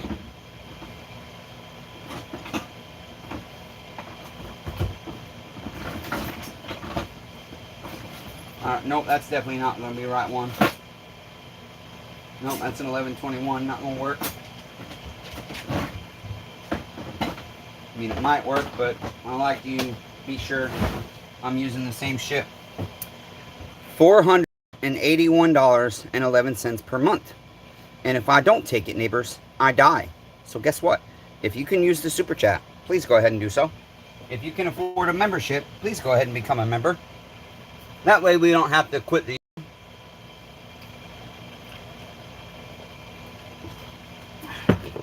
Did I say that right? $481.11 a month. That's my copay on that, you guys. It's like a $1,800 medication. You want to talk about pharmakia robbing you and raping you? Let's see, what'd you say?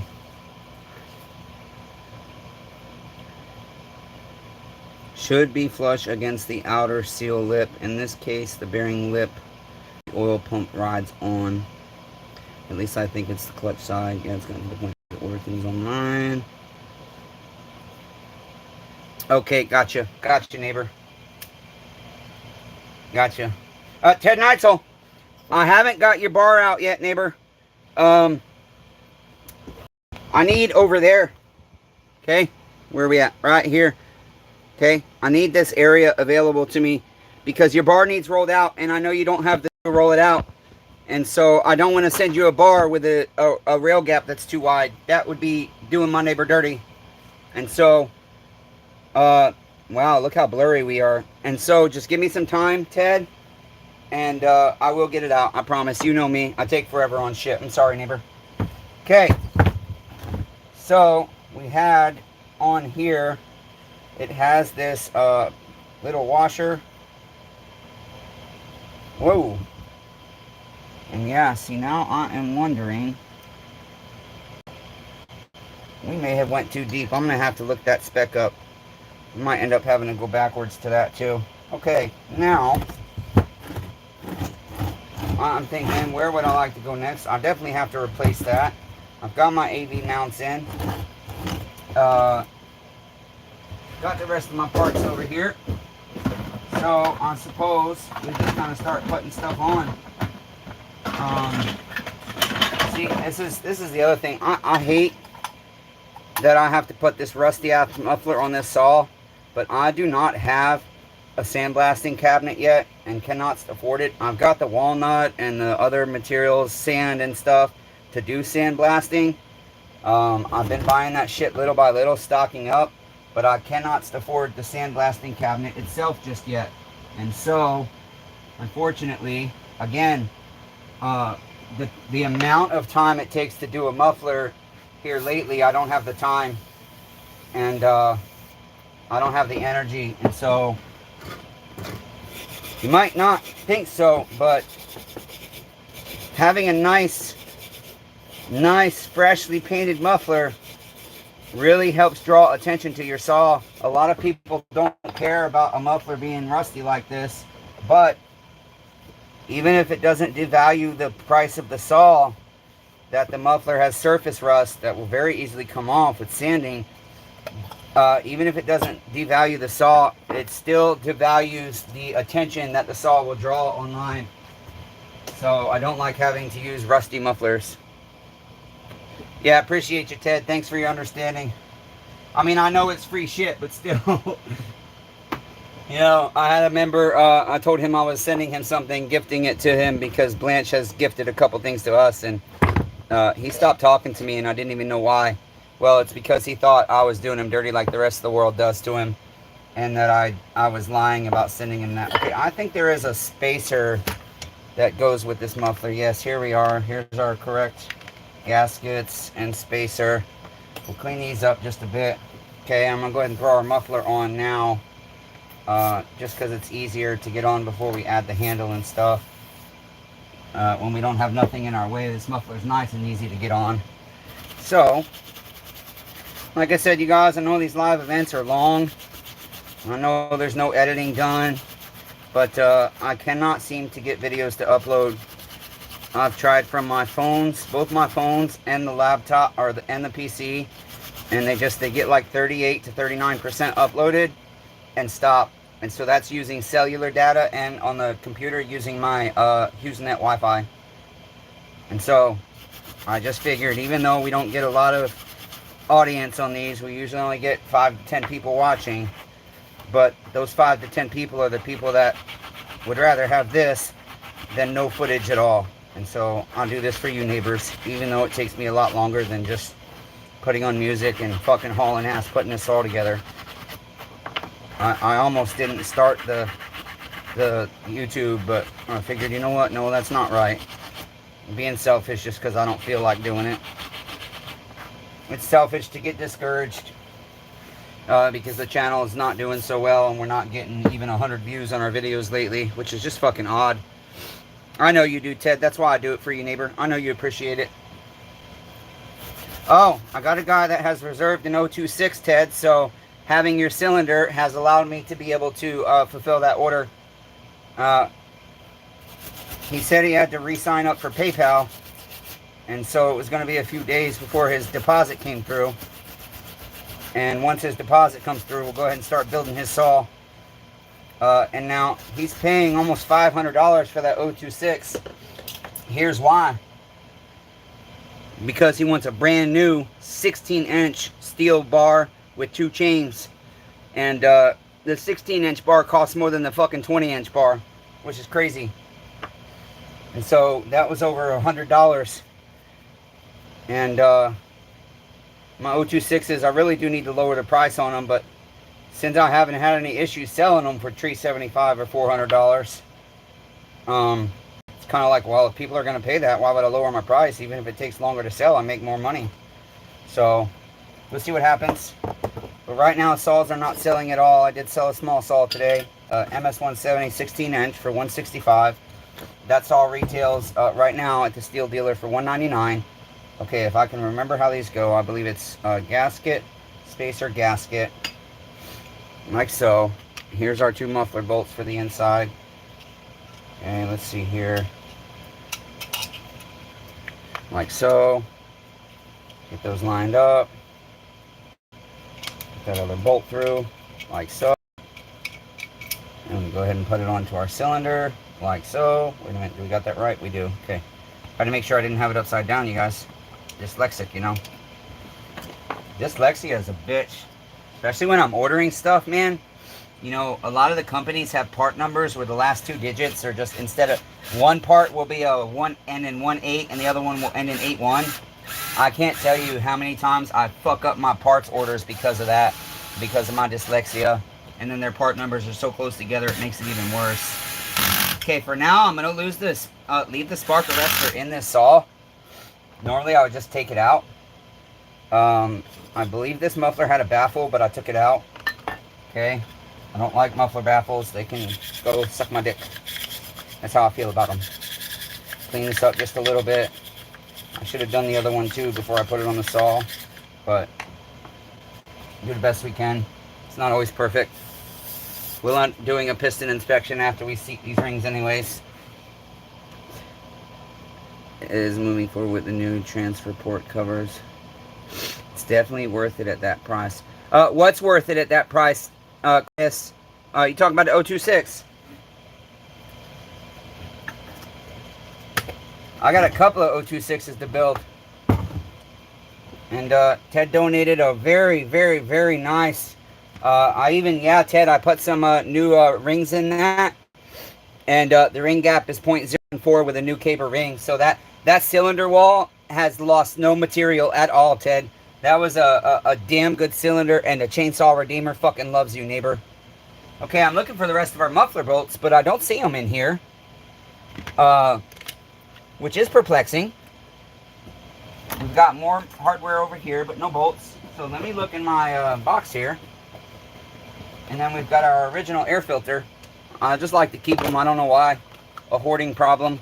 Yeah, I agree, Chris. You know, I see people selling them for $250, but that's just used. You have no idea what it looks like inside. You have no idea what your ring gap is. You have no idea what the compression is. It's just a used 026 with a very small description. Okay, I don't see the rest of our muffler bolts. The other thing is I have 2 coils in here. And the reason I have 2 is because I know I had an 034 I did. There we go. This one is bad, but I kept it because I'll remove this. I have 026 coils that are missing this, and it just screws in. And so I'll use that on an 026 coil, or I'm sorry, 028 coil. So, yeah, I don't see our muffler bolts. So we'll have to come back to putting the front cover of the muffler on, I guess. So I guess we can work on, go ahead and get our chain. Oh, that's the other thing. I'm trying to find a better chain brake handle. I haven't looked yet, damn it. I forgot about that part. Did myself dirty. See, I've done myself hella dirty on this saw. So let's go ahead and start putting these components on. So we have our oil pump. Okay. Which we need a new oil feed tube, which I just returned the ones I had because they were shitty. Oh no, I do have a new oil feed tube here. No, I'm sorry, it's used, but it's good, I think. Okay, so we got our flange. Let's see if it's, it looks like I cut it a little bit, so let's see if it's going to be long enough. And if not, we'll go ahead and make one from some fuel line. Let's see here. Okay. Yeah, that is going to be sufficient. The only thing is there is usually a little washer on the end of this. I don't see one on this one, but that's okay. We use a little seal all on our oil pump here. We'll just put some seal all down here only. Okay, we don't want to plug up our hole. Okay. Let's see. It's one design I didn't care for. What design is that? The transfer covers, Crayus? Because I can't fucking stand them neither. I do not like them. I do not like them at all. I don't like a lot of the newer steels. Now, some of them I do. But some of them, you know, the saw is a beautiful looking saw. But in my opinion, they're restricting the power immensely with the way it's ported. I don't like it. I don't like it. But it is what it is. What are you going to do? Oh, shit. I want to put some seal all down here, too. And I got to clean my tube real quick. Or my, yeah, my feed tube here. Clean the inside of that. And I'm going to put a tiny bit of seal all just on the back here. Okay. Make sure we don't plug our hole. Where'd my little Q-tip just go? Okay, clean that up a bit. Okay, that Q-tip's got nothing left in it. It's all used up. Deep six that shit, Rob Weaver. Yeah, that's it, Chris. EPA. That's it right there. Whoops. Hey. Got a little bit inside my nipple here. Let's clean that out. Don't want to plug up our oil. We want to make sure we get a good oiling saw. Don't want our saw not to oil. Now I got to hurry up before the seal all sets on the top here. Let's go ahead and get that plugged back in here. Get you where you go.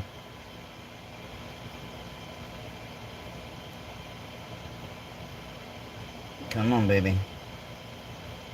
Come on. Are we going to have enough oil tube here? It's going to be close. Alright. She made it. Excellent. It is supposed to be all the way on there. Our flange is still in. I just need to push that flange into the tube a little more here.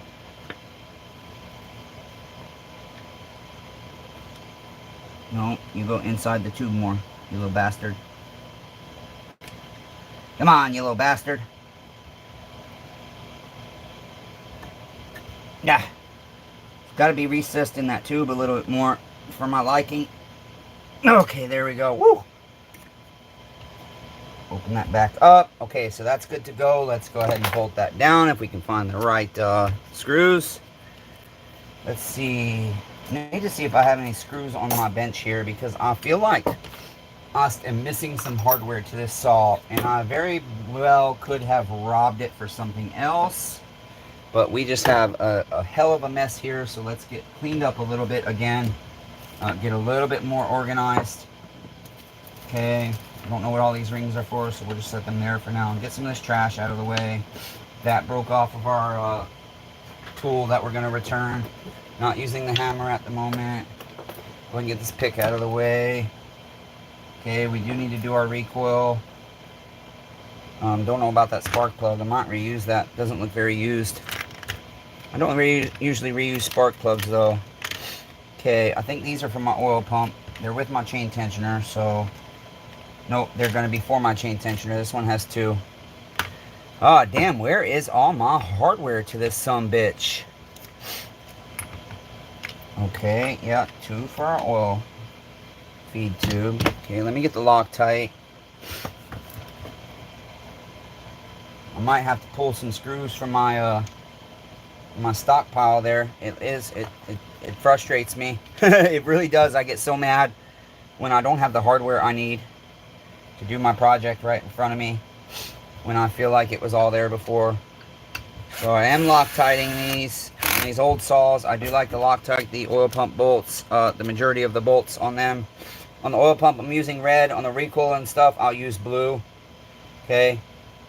Probably should use blue on the oil pump too, but I have had these bolts come loose on me before, even with blue Loctite. Not on an 034, but on an 038, that's happened to me. So better safe than sorry. Okay, so now I need to find my hand turner and get those to Guten tight. Ow, my fucking carpal tunnel. Wow. Them volts, them fucking, it's like I don't know how to explain it, like a tendon is clicking right here. It clicks and it sends a shooting pain up your arm. Okay, get those to the right tightness without breaking them. Very good. Alright, let's see what's next. We can put our worm gear in. There is our worm gear. And then that is our retaining washer, so I did not miss that. I just am looking. I don't want to miss any parts on this side here. Okay, there's our choke lever, spike. Well, that goes to our oil pump. Well, shit. Did myself dirty. That's supposed to be in the end of the oil pump. Don't know if I'll be able to get it in from here. Let's see here. Nope, gotta go backwards. That is supposed to be in the oil pump. Okay. So we'll redo that. Unfortunately. Tis what it is. Sometimes I don't get it exactly right, you guys. You guys know I go backwards a lot. I don't like it, but... Okay. Press that in. Make sure it goes in snug. Okay, there it goes, and it sits against the case. I think we're still good on the Loctite on these. Getting tired. Oh, I brought my 5-hour energy out, but I didn't drink it. So let me snug these and I'll drink that real quick. So we need to find a better flywheel. We need to find a better chain brake handle. Let's see. It's fascinating how many parts are on both 024, 026, and 026. Yeah, a lot of parts, neighbor. Or are you talking... Oh, that are the same, yeah. Jonathan Luna! I'm sorry, just got in from work. I apologize. I will get there soon to get them saws and pay you. Thank you again. Yeah, are you coming tonight, Jonathan? By soon, do you mean tonight? Or are you coming another day, neighbor? Do you guys see how I'm surviving? This is what I'm living off of. Okay? And this shit's expensive. I can't afford it. So, if you can give a super chat, please do so. God damn it. You're helping me with energy. Keep the channel going. Buy shit. Send me parts. Send me bars and chains. Shit. That's what I need is bars and chains. Okay. Oil pump. Okay. Let's get just a little bit of grease on these threads.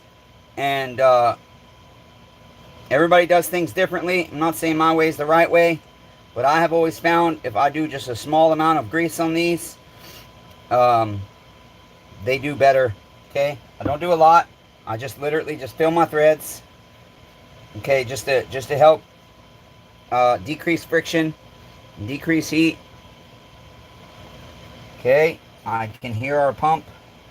Okay, one of the very important things that a lot of people miss on chainsaws, and the reason that their chainsaws leak hella oil is oil tank vent here, okay? That thing gets stuck and air cannot pass into the tank like it's supposed to. And when they get stuck open, okay, oil flows out of them. And that's why a lot of air leaks do not get diagnosed, because a lot of times it is this little thing. And so ours was stuck open. That little shot of brake parts cleaner brought it closed, and now we're just going to push it and see ours is still sticking. So I'm going to open the oil cap. We got to replace this cap anyways. Okay, and there shouldn't be any oil in this. There is not. That oil cap has a lot of tool mark on it, so a lot of times I will just include that with a saw, put a new cap on it, and then include this one as a spare. Or I'll keep it for somebody that, you know, needs their saw fixed, but not tonight, but it'll be another day. Okay, Jonathan, no fret, neighbor. I'm gonna start charging you storage. Okay, How about $500 a day? We're going to charge Jonathan Luna every day that he doesn't pick up his chainsaws. Hook space. You got to spend $500 to rent my hooks. Okay, so where was I going next? Oh, we're trying to resolve our tank vent. Okay, so I'm going to go ahead and spray this pretty good. Okay, it is opening and closing that way, but when we push it with this, it should not stick open. And if it does, okay, it is closing. One other thing we'll do is just, you don't want to do this with your cap closed. Don't ever put air through this thing with your cap closed, because you can fuck it up. And especially if you have oil in your tank, you will get a shit ton of oil coming out at you. So these are very important to me, because I don't like my saws leaking oil. Everybody's like, oh, it's an 028, 034, it's gonna leak oil. No. John will tell you he's got an 028 with a little bit of an oil leak. And I can't remember, John, did we resolve your okay, now this is opening and closing. We're good there. See, that's all it took. 5 minutes to ensure a simple little part is working right. You know, and I actually sell these, you guys, on eBay. You'd be surprised how many people buy that part. They'll see one of my videos and they're like, oh, well, that's my problem with my oil tank. Okay, so our fuel cap doesn't look bad. But I might, since I'm replacing the oil cap, I might replace the fuel cap too. Haven't decided yet. We could also use this one. I don't know why it's in with this saw, but it does fit this saw. Okay, it sucks because our flywheel needs changed. Where is the rest of our coil wires? There it is. Oh, and that's the other thing. Damn it, I forgot about that part too. Shit. I have to recrimp this. So I found a new fitting. And so I gotta strip this wire. And nope, you know what? I'm sorry. I said that backwards. I don't have one of these fittings. Sometimes I can get them to open back up. Sometimes I cannot. So we will give it a whirl. If not, well, then we'll just have to figure something else out. I'm finding this saw has a lot of tiny little kinks we have to work out. But again, you guys, this is the kind of shit I don't like to jerry-rig certain stuff. And this is the kind of shit somebody else would just take the end of this wire, frayed, and stick it into the switch and think, well, the buyer's not going to see that unless they take their air filter off. I don't do that shit, neighbors. That's doing your neighbor dirty. I don't believe in that shit, okay? You shouldn't do that to your neighbors. It's not a rebuilt saw if you do something like that and don't disclose it. Now, if you disclose it, that's a different story. Okay, like I said, sometimes I can get these. Yeah, this one opened up nice. Hopefully we can get our wire out. I believe they're actually soldered in here, but I don't have to do that part. So we will hold this with some pliers, like so, gently. Okay, and try and tap this pick to get this the rest of the way opened up. Okay. See here. The little things, you guys, it's the little things the Chainsaw Redeemer does. The little things that make my saws worth money. Okay. Problem is, I can't get the end to come out. So, try a little pry method here. I am getting tired. Damn. There we go. That's good to go. Because the end of this has to stay shaped like that. Okay, because that goes into our switch here. And I'll explain to you if you don't already know. Uh-oh, what was that? Blanche! Blanche, hey neighbor! Blanche, thank you for the super chat so much, Blanche. Blanche does so much for this channel. She really is one of the people that makes it possible for the channel to keep going. Thank you so much, Blanche, financially. I know we can't all do financial stuff, but Blanche does help the channel a lot financially. Blanche, you're gonna make me cry. I fucking love you, neighbor. You and Art. Tell Art I says hello. So that's why that has to be rounded like that, okay? Because it goes in there and it's supposed to fit snug and stay in there. I have seen so many people, they'll just freaking cut the end of this wire, fold it over, and stuff it in there like that. That's not right. And they won't disclose that. That's not right. You don't do your neighbors like that. That's dirty as hell. It's dirty as hell. It really is. Okay, so just strip the end of this off a little bit. We should have enough wire to reach. We didn't really lose that much. Okay, there we are. We'll put it back in the other end where it was crimped. And we will crimp it. Like so.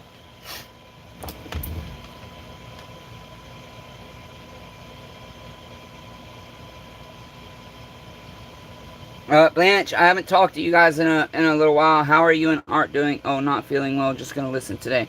That's okay, Blanche. Thanks for being here. I'm sorry you don't feel well. Ted says he hopes you feel better. I had to review a kill wire on a 270. Had to put on new ends and new wire. Now it works great. Excellent. Excellent, Chris. Excellent. All right. There we are. Okay. Good to go. I don't like these tank vents. I usually upgrade them to the newer one. Alright, so that should be good. So now, those will go through this grommet where we broke our fucking case. So what I'm going to do... Okay, that grommet's in there okay, but I'm going to put some seal all around it if I can get it out. It's unfortunate that I broke the case there. That sucks. It's not going to affect anything, but... Except this grommet potentially sliding out, but we're going to prevent that. But again... we will have to disclose that to our neighbor, whoever buys this saw. And I don't know how much I'm going to price it for yet, because the prices are all over the place as usual. There's a reason I don't sell a ton of saws to people out in the Northwest, and it's because their saws are cheaper over there than they are here. But the Chainsaw Redeemer didn't build them, and I know I ain't nobody special.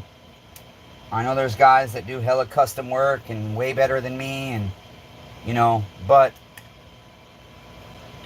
I have a better moral compass than a lot of people in this business. I don't like saying anything bad about anybody. I just know a lot of people don't have the moral compass I do, and having a strong moral compass can make it hard to have a successful business, because sometimes honesty causes you not to be able to make money. So there, that's through for now. Should be pretty close to where we need it. We're gonna put our flywheel on. Uh-oh, what'd I do with the key, neighbors? Shit, I took that key out, and I think I legit just set it on the bench. And now at this point, God only knows where that motherfucker went. Okay, if anybody sees the flywheel key, where's Waldo? You know that epoxy will probably fit that. You know that epoxy. Oh, right here, Chris. Yeah, I probably could shape it and fix it. I mean, it's such a tiny piece that broke off. But that's something like I'll go back to. We've got a couple of little things on this saw we're going to have to go back to. Flywheel key. Does anybody see the flywheel key? Anybody at all? Do we see the flywheel key anywhere? Does anybody see it? I'm going to light a cigarette while we look for it, neighbors. Okay? Damn it. My nose is starting to run. I gotta get a dehumidifier in the shed shop and in the house. So much moisture. Let's see. I do not see our flywheel key. What have I done with it? We need to go ahead and put that shit on. Let's get that on while we look for our flywheel key. Got some kind of metal coming out of our oil tank. That's weird. Okay. Keep your eyes out for the flywheel key, you guys. Okay, I thought this saw had a rotor washer right here, but I guess not. I could be wrong. Well, let's see. Nope, because that sits above our oil pump there, so I guess no washer. Alright, there's that. Keep an eye out for the flywheel key, you guys. If you see it, let me know. No, I don't see the flywheel key under the saw right here. That is the first place I looked. I checked our magnet on our flywheel and don't see it. It might be under this case of hardware, but it's not. It could have gotten knocked on the floor. I mean, I do have flywheel keys for this saw. I do have extras because I think it's the same. Most of the flywheel keys on the steel saws are the same size. And I believe the ones that I have for the 660 fit this. Neighbor Keith, when he had to give me a flywheel key for his 660, he bought like 5 of them. And so I know I have 2 or 3 left still, which means I do probably need to order more. Okay, I'm also looking for this. There we go. We get our clutch on. Yeah, I don't have a flywheel key, so that's not going to work. Okay, put my thumb over this port, I guess. There we go, there's that. Let's see. Clean this inside of this up just a hair. I love rim sprockets because the drum, a spur sprocket, you have to replace the whole damn drum. Rim sprockets, you just have to replace your rim spline. You know what? A bearing will help. And also I need to check and see if our bearing is still good. See how much play we have.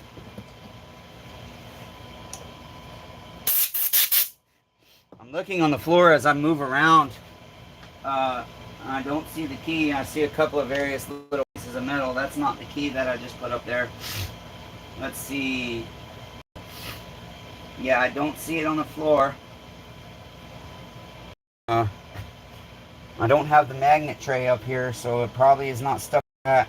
Hopefully as we work on the saw we find it. Let's see, that bearing, looks like it might be a little loose. Let's put this on and find out.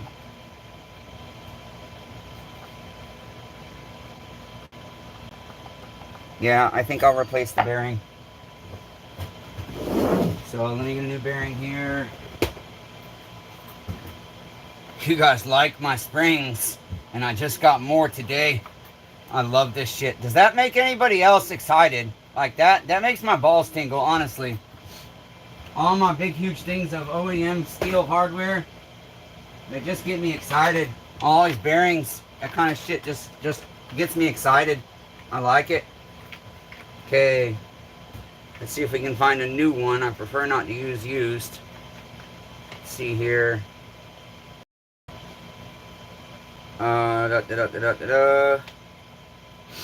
I think I just have aftermarkets at this point.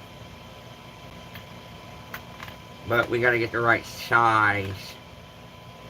It's not the right size, neighbors. I don't think I have the right size. Shit.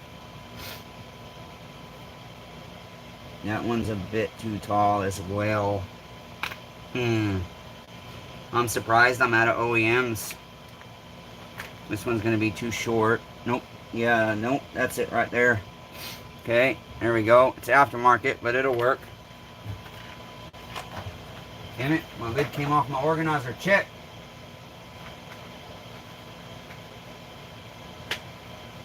Check.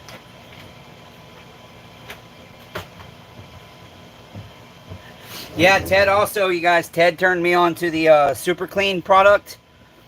It's not Purple Clean, it's Super Clean. It's in the same kind of purple bottle as the Purple Clean, but good shit. I mean, you have to rinse it off right away, but that shit is awesome, man.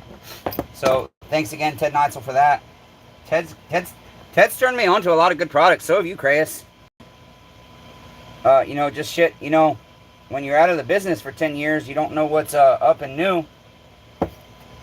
And that Super Clean is the same price as my Green Clean.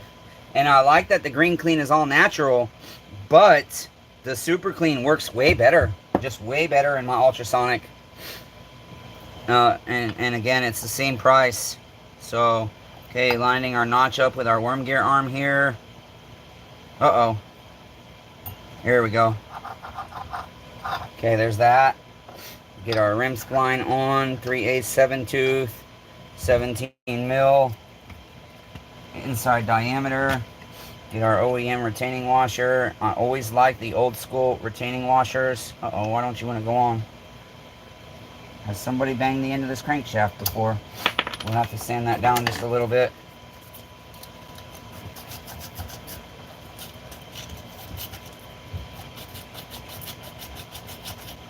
Don't want to have to slam that on. We don't have to force it on. Should just go right on. But sometimes you get little burrs on the end of your crankshaft. It happens. Okay, let's see if that worked. That stuff is amazing. Yes, it is, Ted Neitzel. And I get it from Lowe's, so I can put it on my credit card. Yeah, I don't like this. This is going on really hard. Okay, let's see here. Where is, damn, I don't see my round file. I really don't want this to go on that rough. It should be an easy fit. Should be an easy fit. So who's been watching Greasy Shop Rag lately? I'm way behind on his channel. Anything exciting happened lately on his channel? I like his video on the 450 chainsaw spinning backwards. That's always kind of cool. See a chainsaw go in the wrong fucking direction.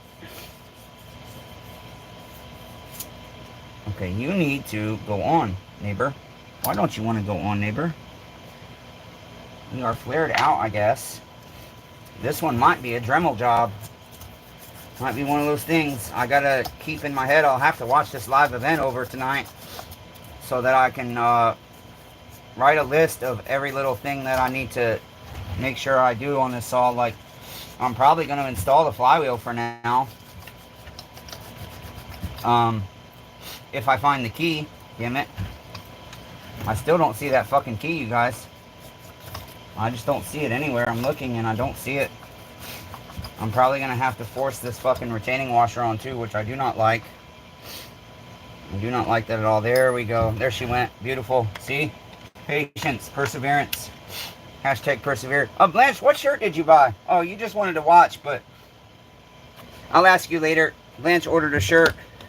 And I'm still fighting with Spring Tea. They keep telling me I'm putting in my information wrong for my order for the guys that won t-shirts. We've got Jamie and Simon and Scott over at Greasy Shop Rag all won t-shirts. And there we go. Everything's nice there. I really would like to find the other I gotta find that fucking flywheel key, you guys. Gotta find that flywheel key. This sucks. Let's see, if we clean up, maybe we'll find it. So let's just go ahead and do the boring shit and clean up a bit here to try and find our flywheel key. And if anybody sees it, holler at me. Yeah.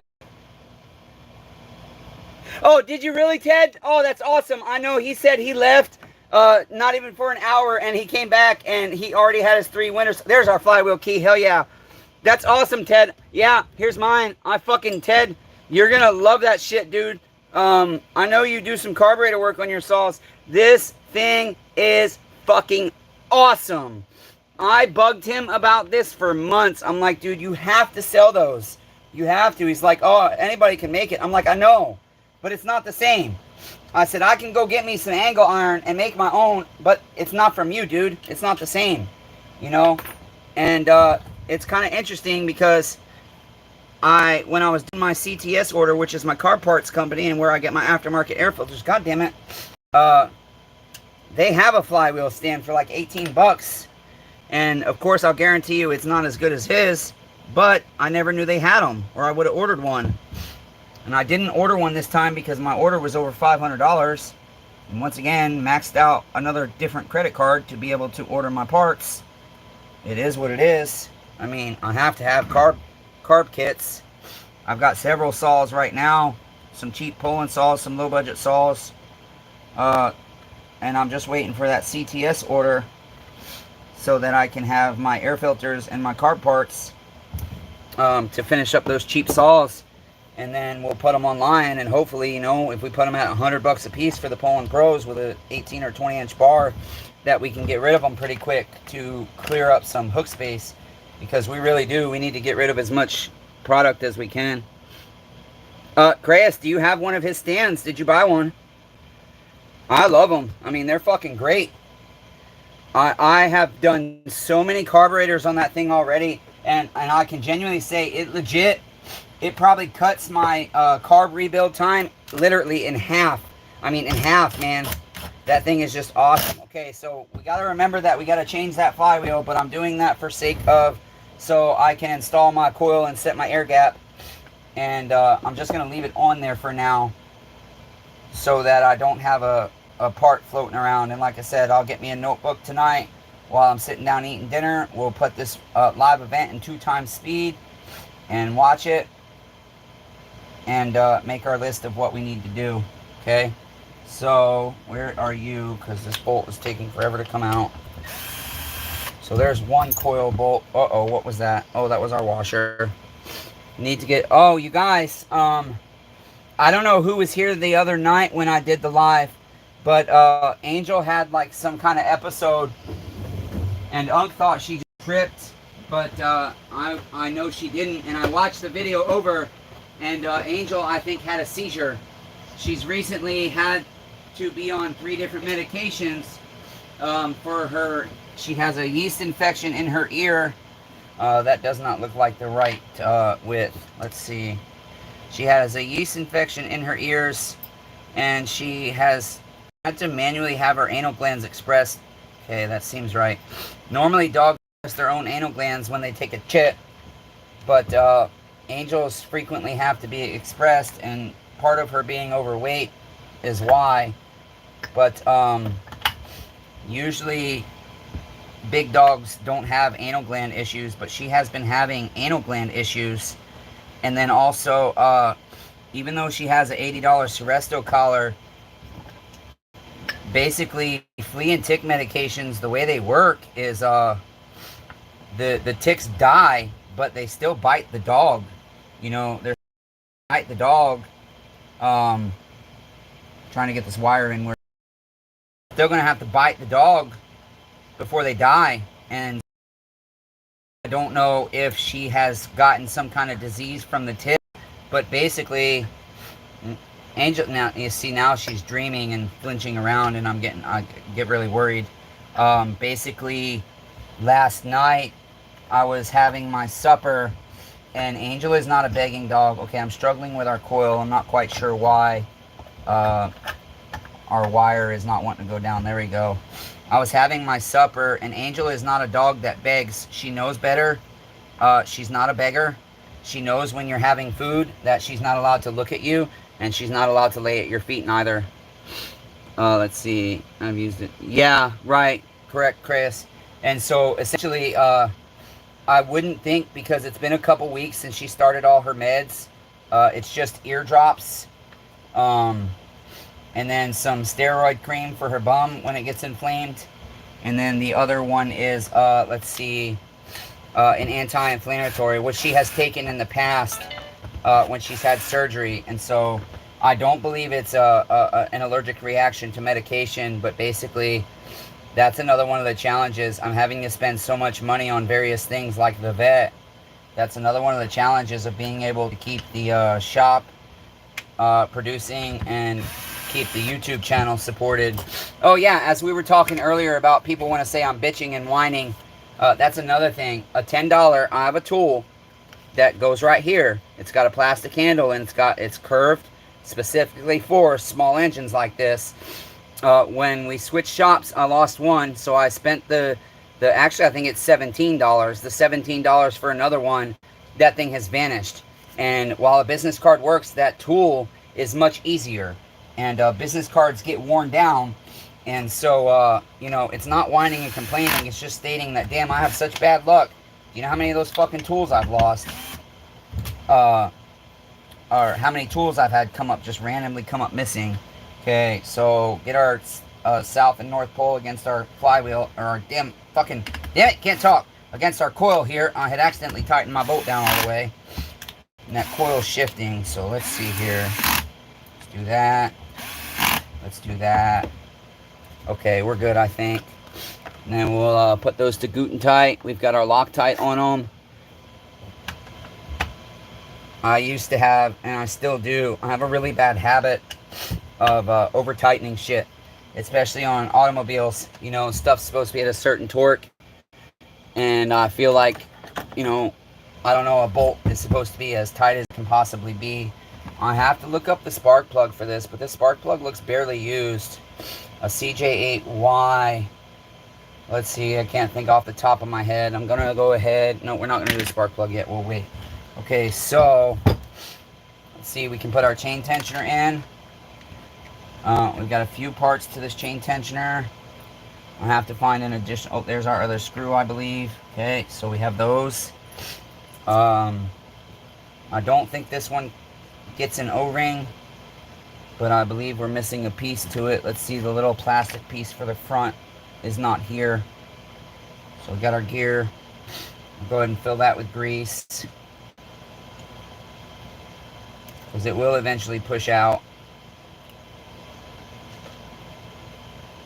See, I don't know if my dog's just dreaming right now or if she's having an issue. She's like flinching over there real bad. Okay, so that gear goes in there. Okay, push that grease out. And then this part goes here. Yeah, we're missing the piece that goes there as well. So I believe I have some, but let's see here. Would you go in, please? Pain in the ass there. Okay, let's see. That piece is missing. I don't see it in here. So let's grab our chain tensioner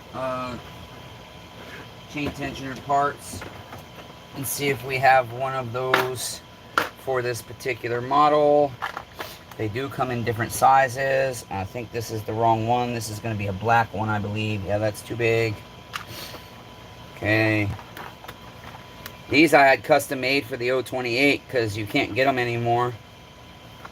So I had a guy make me like 30 of them. I'll probably never have to buy another one again. Yeah, I believe this one's supposed to be black. I don't think these white ones fit. We do have a lot of dirt in there. Let me clear that out.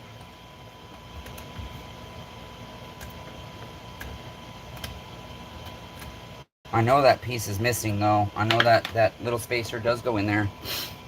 Let's see, BPMR7. Yeah, I usually use the BPMR7As. Question is that what the service manual calls for? Because a lot of times they call for the RCJ7Y, which is really the equivalent to the BPMR7A, just it's champion instead of NGK. I'm surprised I do not have any of those little parts floating in here. Wait a minute, wait a minute. Wait a minute. That one's a little bit burnt up, but it is appearing to be the right size. Oh, here, I think this is the one we need. Let's see here. I think this is it here. Which way do you go, neighbor? Are you correct? You are correct. See, there we go. It's the little things, you guys. The little things.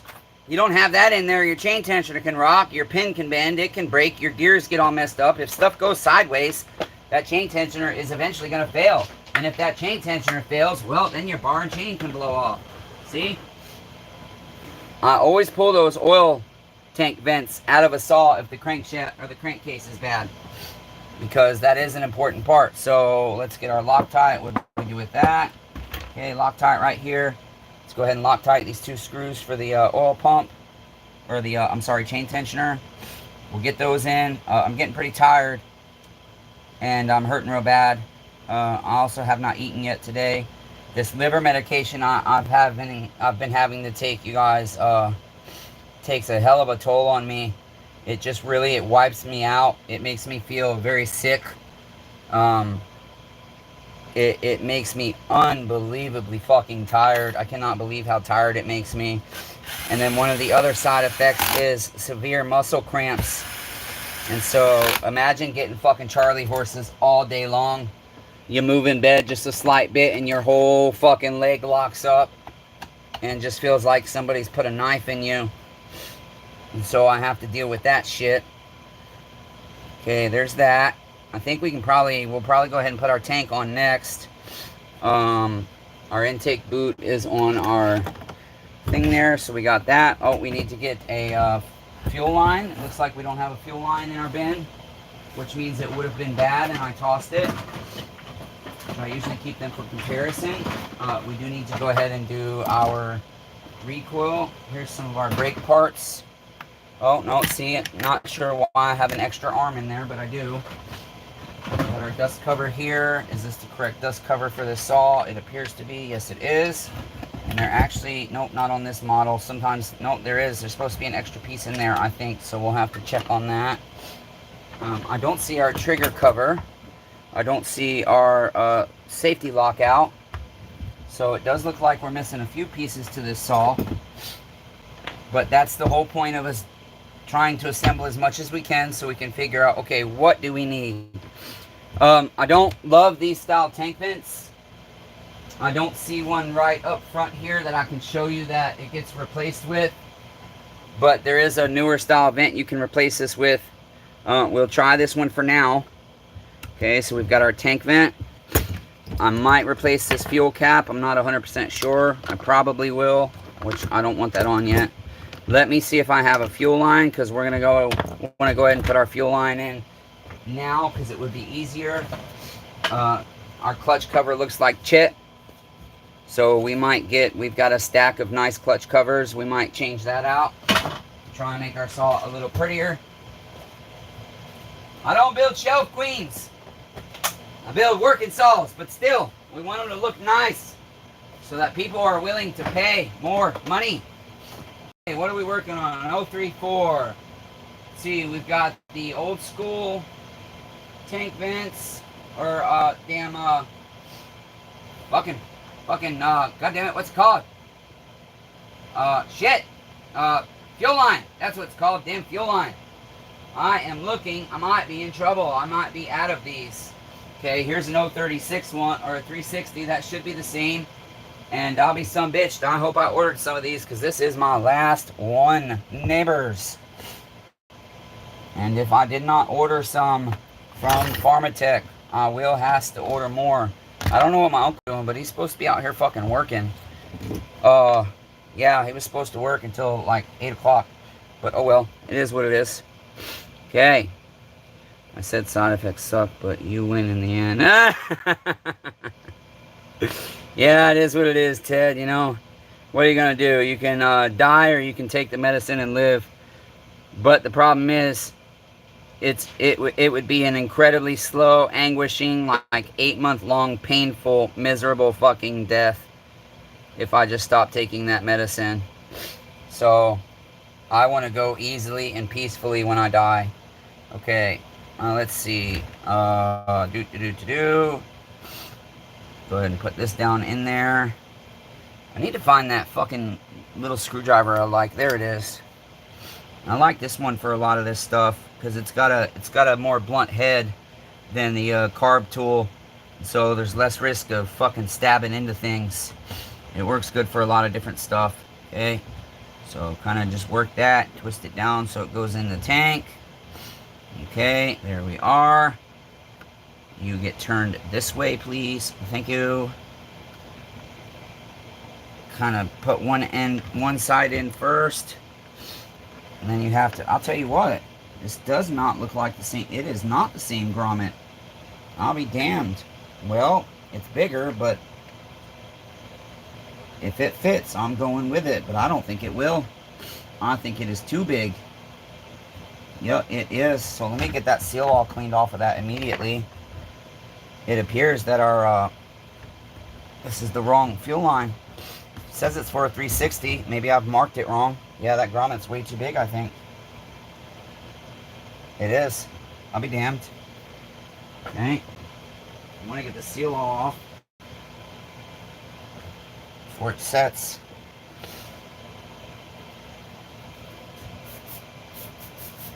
Didn't get as far as I thought I would with this saw. Honestly, I really thought we'd be a lot further along. But it is what it is.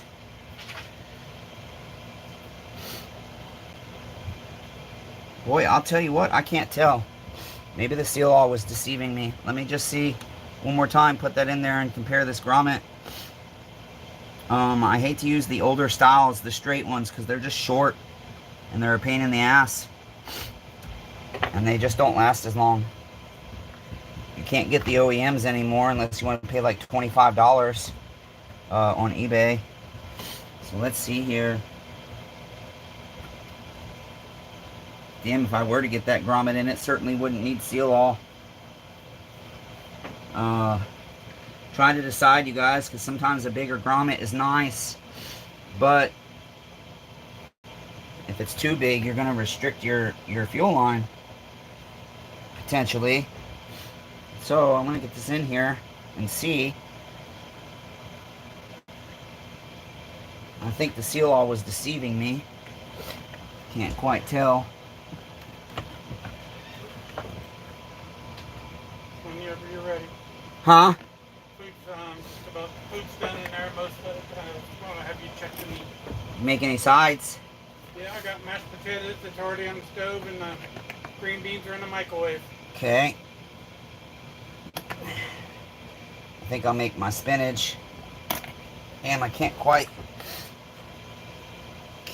get it. Feels not quite right. Alright, Unc. Okay. Okay, it's not restricted. Boy, that is a tight fit, but I like that. I like a tight fit. That's good. Yeah, I definitely like the tight fit, so we're going to go with it. Didn't get the seal all on there, but it is a super tight fit, so I don't really think we need it. And that seal all is just an extra, kind of like an extra precautionary thing. Anyways, so here's my OCD kicking in. This is like a 30-second of a fucking rotation out of where it's supposed to set.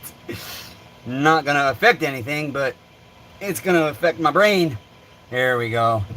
Okay. Yeah, I don't know where that is. We've got our switch we've got to get on here. Let's get a last little couple things done here, you guys, and then that's going to have to be it.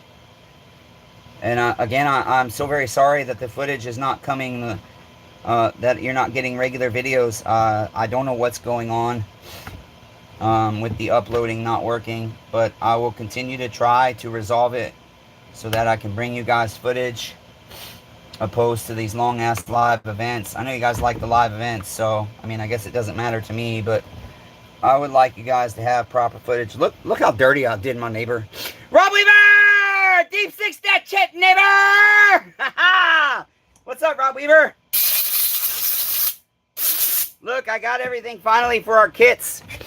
I got to get one together for you and decide what I'm going to charge for them.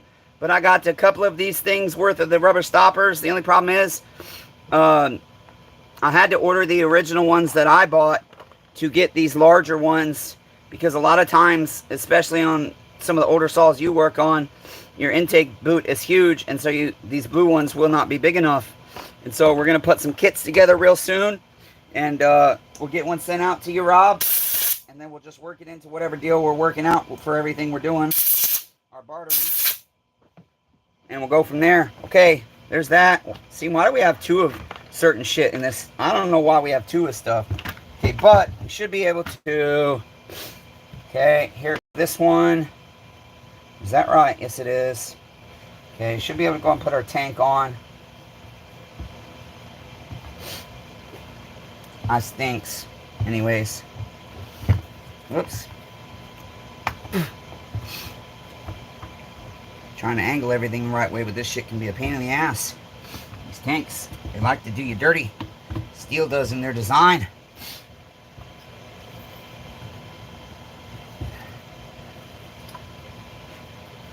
Just trying to make sure I get everything lined up. Okay, we gotta get our impulse hose hooked up, get our intake boot put through.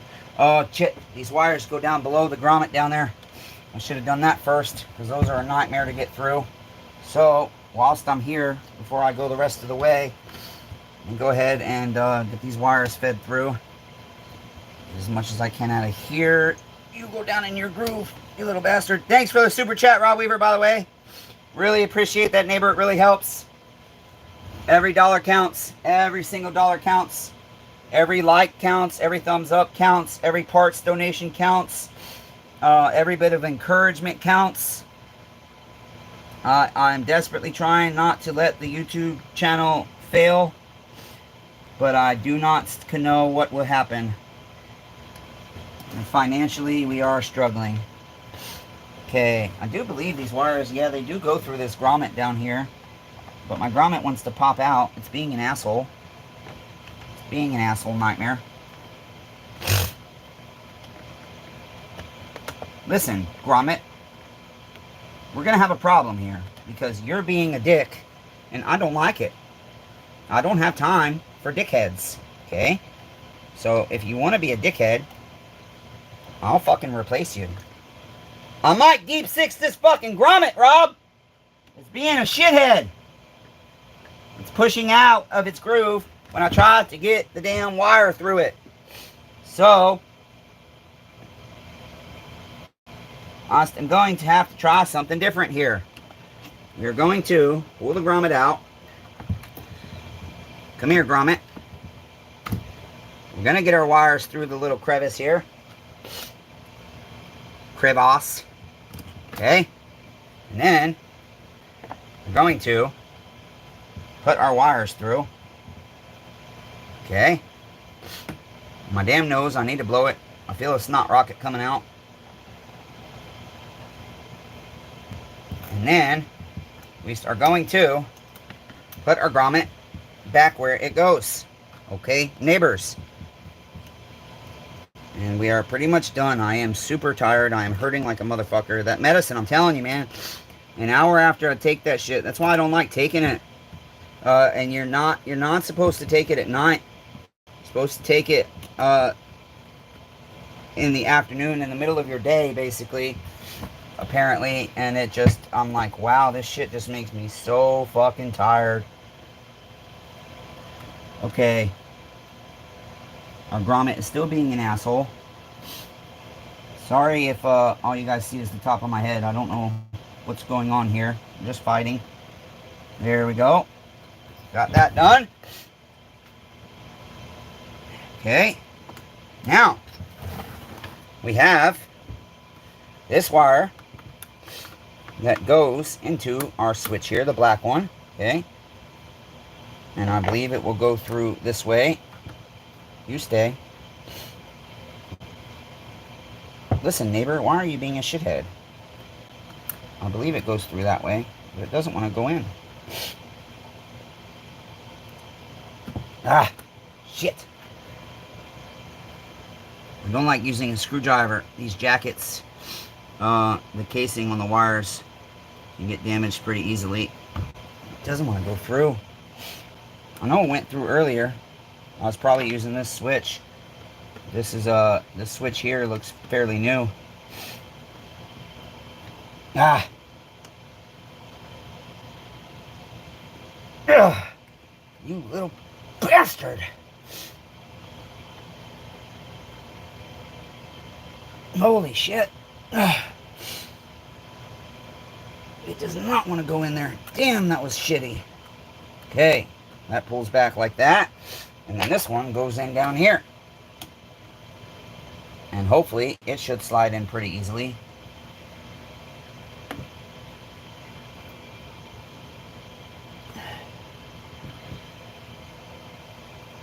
Maybe. No, it wants to be a shithead too, neighbors. Do you see this shit? See what I have to deal with? Ay, ay, ay. Now this one's slipping out. I think we have to expand the end here a little bit. We'll have to tinker with it. Okay? Yeah, that's too far out. I think when I crimped this, I crimped a bit too far down. So I'll have to fix that. That's the beauty of these videos, though. I can go backwards so I don't forget shit. I can take notes while I'm eating dinner. So, just hook our impulse hose up on this model. Hooks up over here. I'll probably go back and put some seal all on that. Put that in my notes. That's a note to self. And then I always forget to put my damn rope on my intake boots.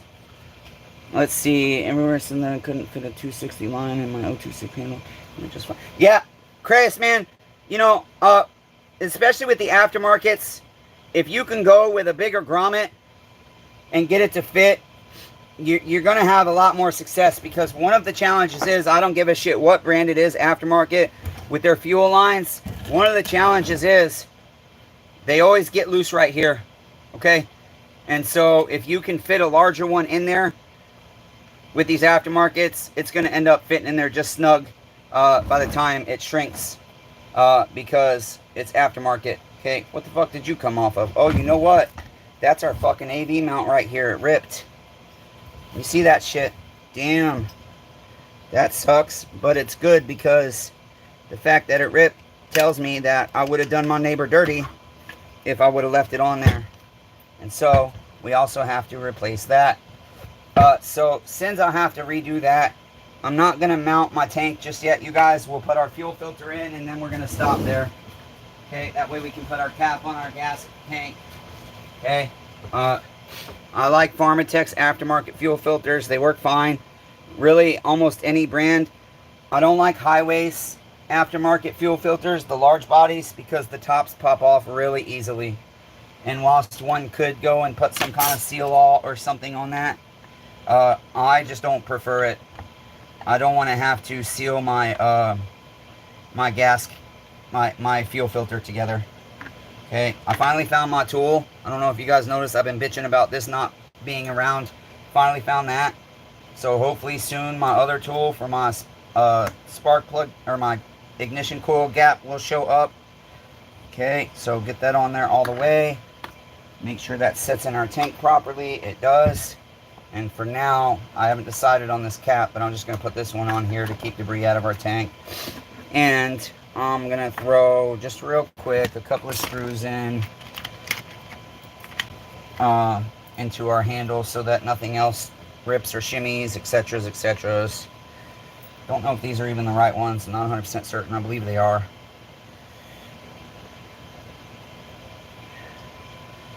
Okay, listen, asshole.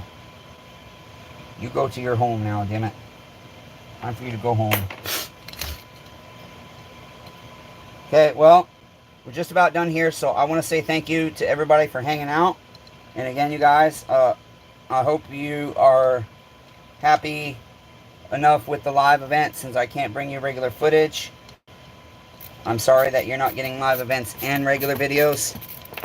I will, as I said, continue to try to resolve whatever is causing the uploads not to go completely. I really think it's just YouTube doing me dirty. They don't like honest people that don't believe in cancel culture. I don't believe in cancel culture at all. I don't care who I offend. And I don't give a shit what you believe, but if the Bible is real, the rainbow was the covenant that God made with mankind. That the rainbow was the sign that he will never again destroy the earth by flood. And for the LGBTQW, XYZ, ABC, LMNOP community to steal the rainbow. And then for churches to take the rainbow especially. I hate hypocritical bullshit. I hate fake people. I hate people that just, they're fake and they be nice or you know, follow along with this whole cancel culture bullshit so that they don't get called names or don't get called hateful or racist, etc. I think it's disgusting that churches fly the rainbow flag in support of the ABCWXYZ community when they know that their Bible fucking says, you guys did not just grab 3 of those screws, that their Bible fucking says the rainbow was a covenant the Lord gave. So for a church to do it is disgusting. But anyways, thanks a lot for hanging out, you guys. I don't know where my 3rd screw just went. For right here, I could have sworn shit just disappears into the abyss. I could have sworn I pulled 3 out of this motherfucker, but maybe I didn't. But anyways, listen, guys. Yeah, Ted, love you too, neighbor. Thanks for hanging out. Get something for dinner. Yeah, I have not got your saws boxed up yet. Still working on packaging. No fret, Rob Weaver. It's not a rush. I don't have damn space for them anyways. I froze. Oh, so, yeah, whoever's left, thanks for hanging out. I really appreciate it. Thank you to Crayus and Rob and Blanche for the super chats. If anybody else gave one and I didn't see it, thank you very much. Thanks for talking to each other in the chat. I love the community. I love when you guys talk to each other. You're all in different areas of the country, just as I am. And for you guys to communicate with one another and not just be here for me. I don't need to be the center of attention. I want you guys to become neighbors with each other as well. So I really appreciate all of that. I fucking love you guys. Thanks for everybody that gives tips. I learn from you guys all the time, and I will continue to learn from you because I'm not a guy that says I know it all, and I literally came on here to teach basics so that people don't have to pay $100 to tune up their chainsaw, so that they know they can do certain things without spending $300 on a specialty tool. And so I don't claim to know it all, and with a brain injury, I lost a lot of my knowledge. So when you guys share ideas for using different materials, different cleaning supplies, different tools, even you, Rob, my Nipix, fucking Rob introduced me to Nipix. I fucking love these things. I use these all the time. It's very rarely. I know I did it today, but that's because I didn't want to dig my Nipix, even though they're right in front of me. I very rarely grab these regular pliers anymore. I got 2 pairs of these from Rob, and I use them all the time. Best damn pliers ever. So thanks for all of that, you guys. You guys have my info. If you need any parts or anything, please let me know. One more time, we'll show you my card. You can write down the info real quick. It's dirty as hell. Sorry, neighbors. I'm messy. I'm not perfect. Let me see here. It's blurry.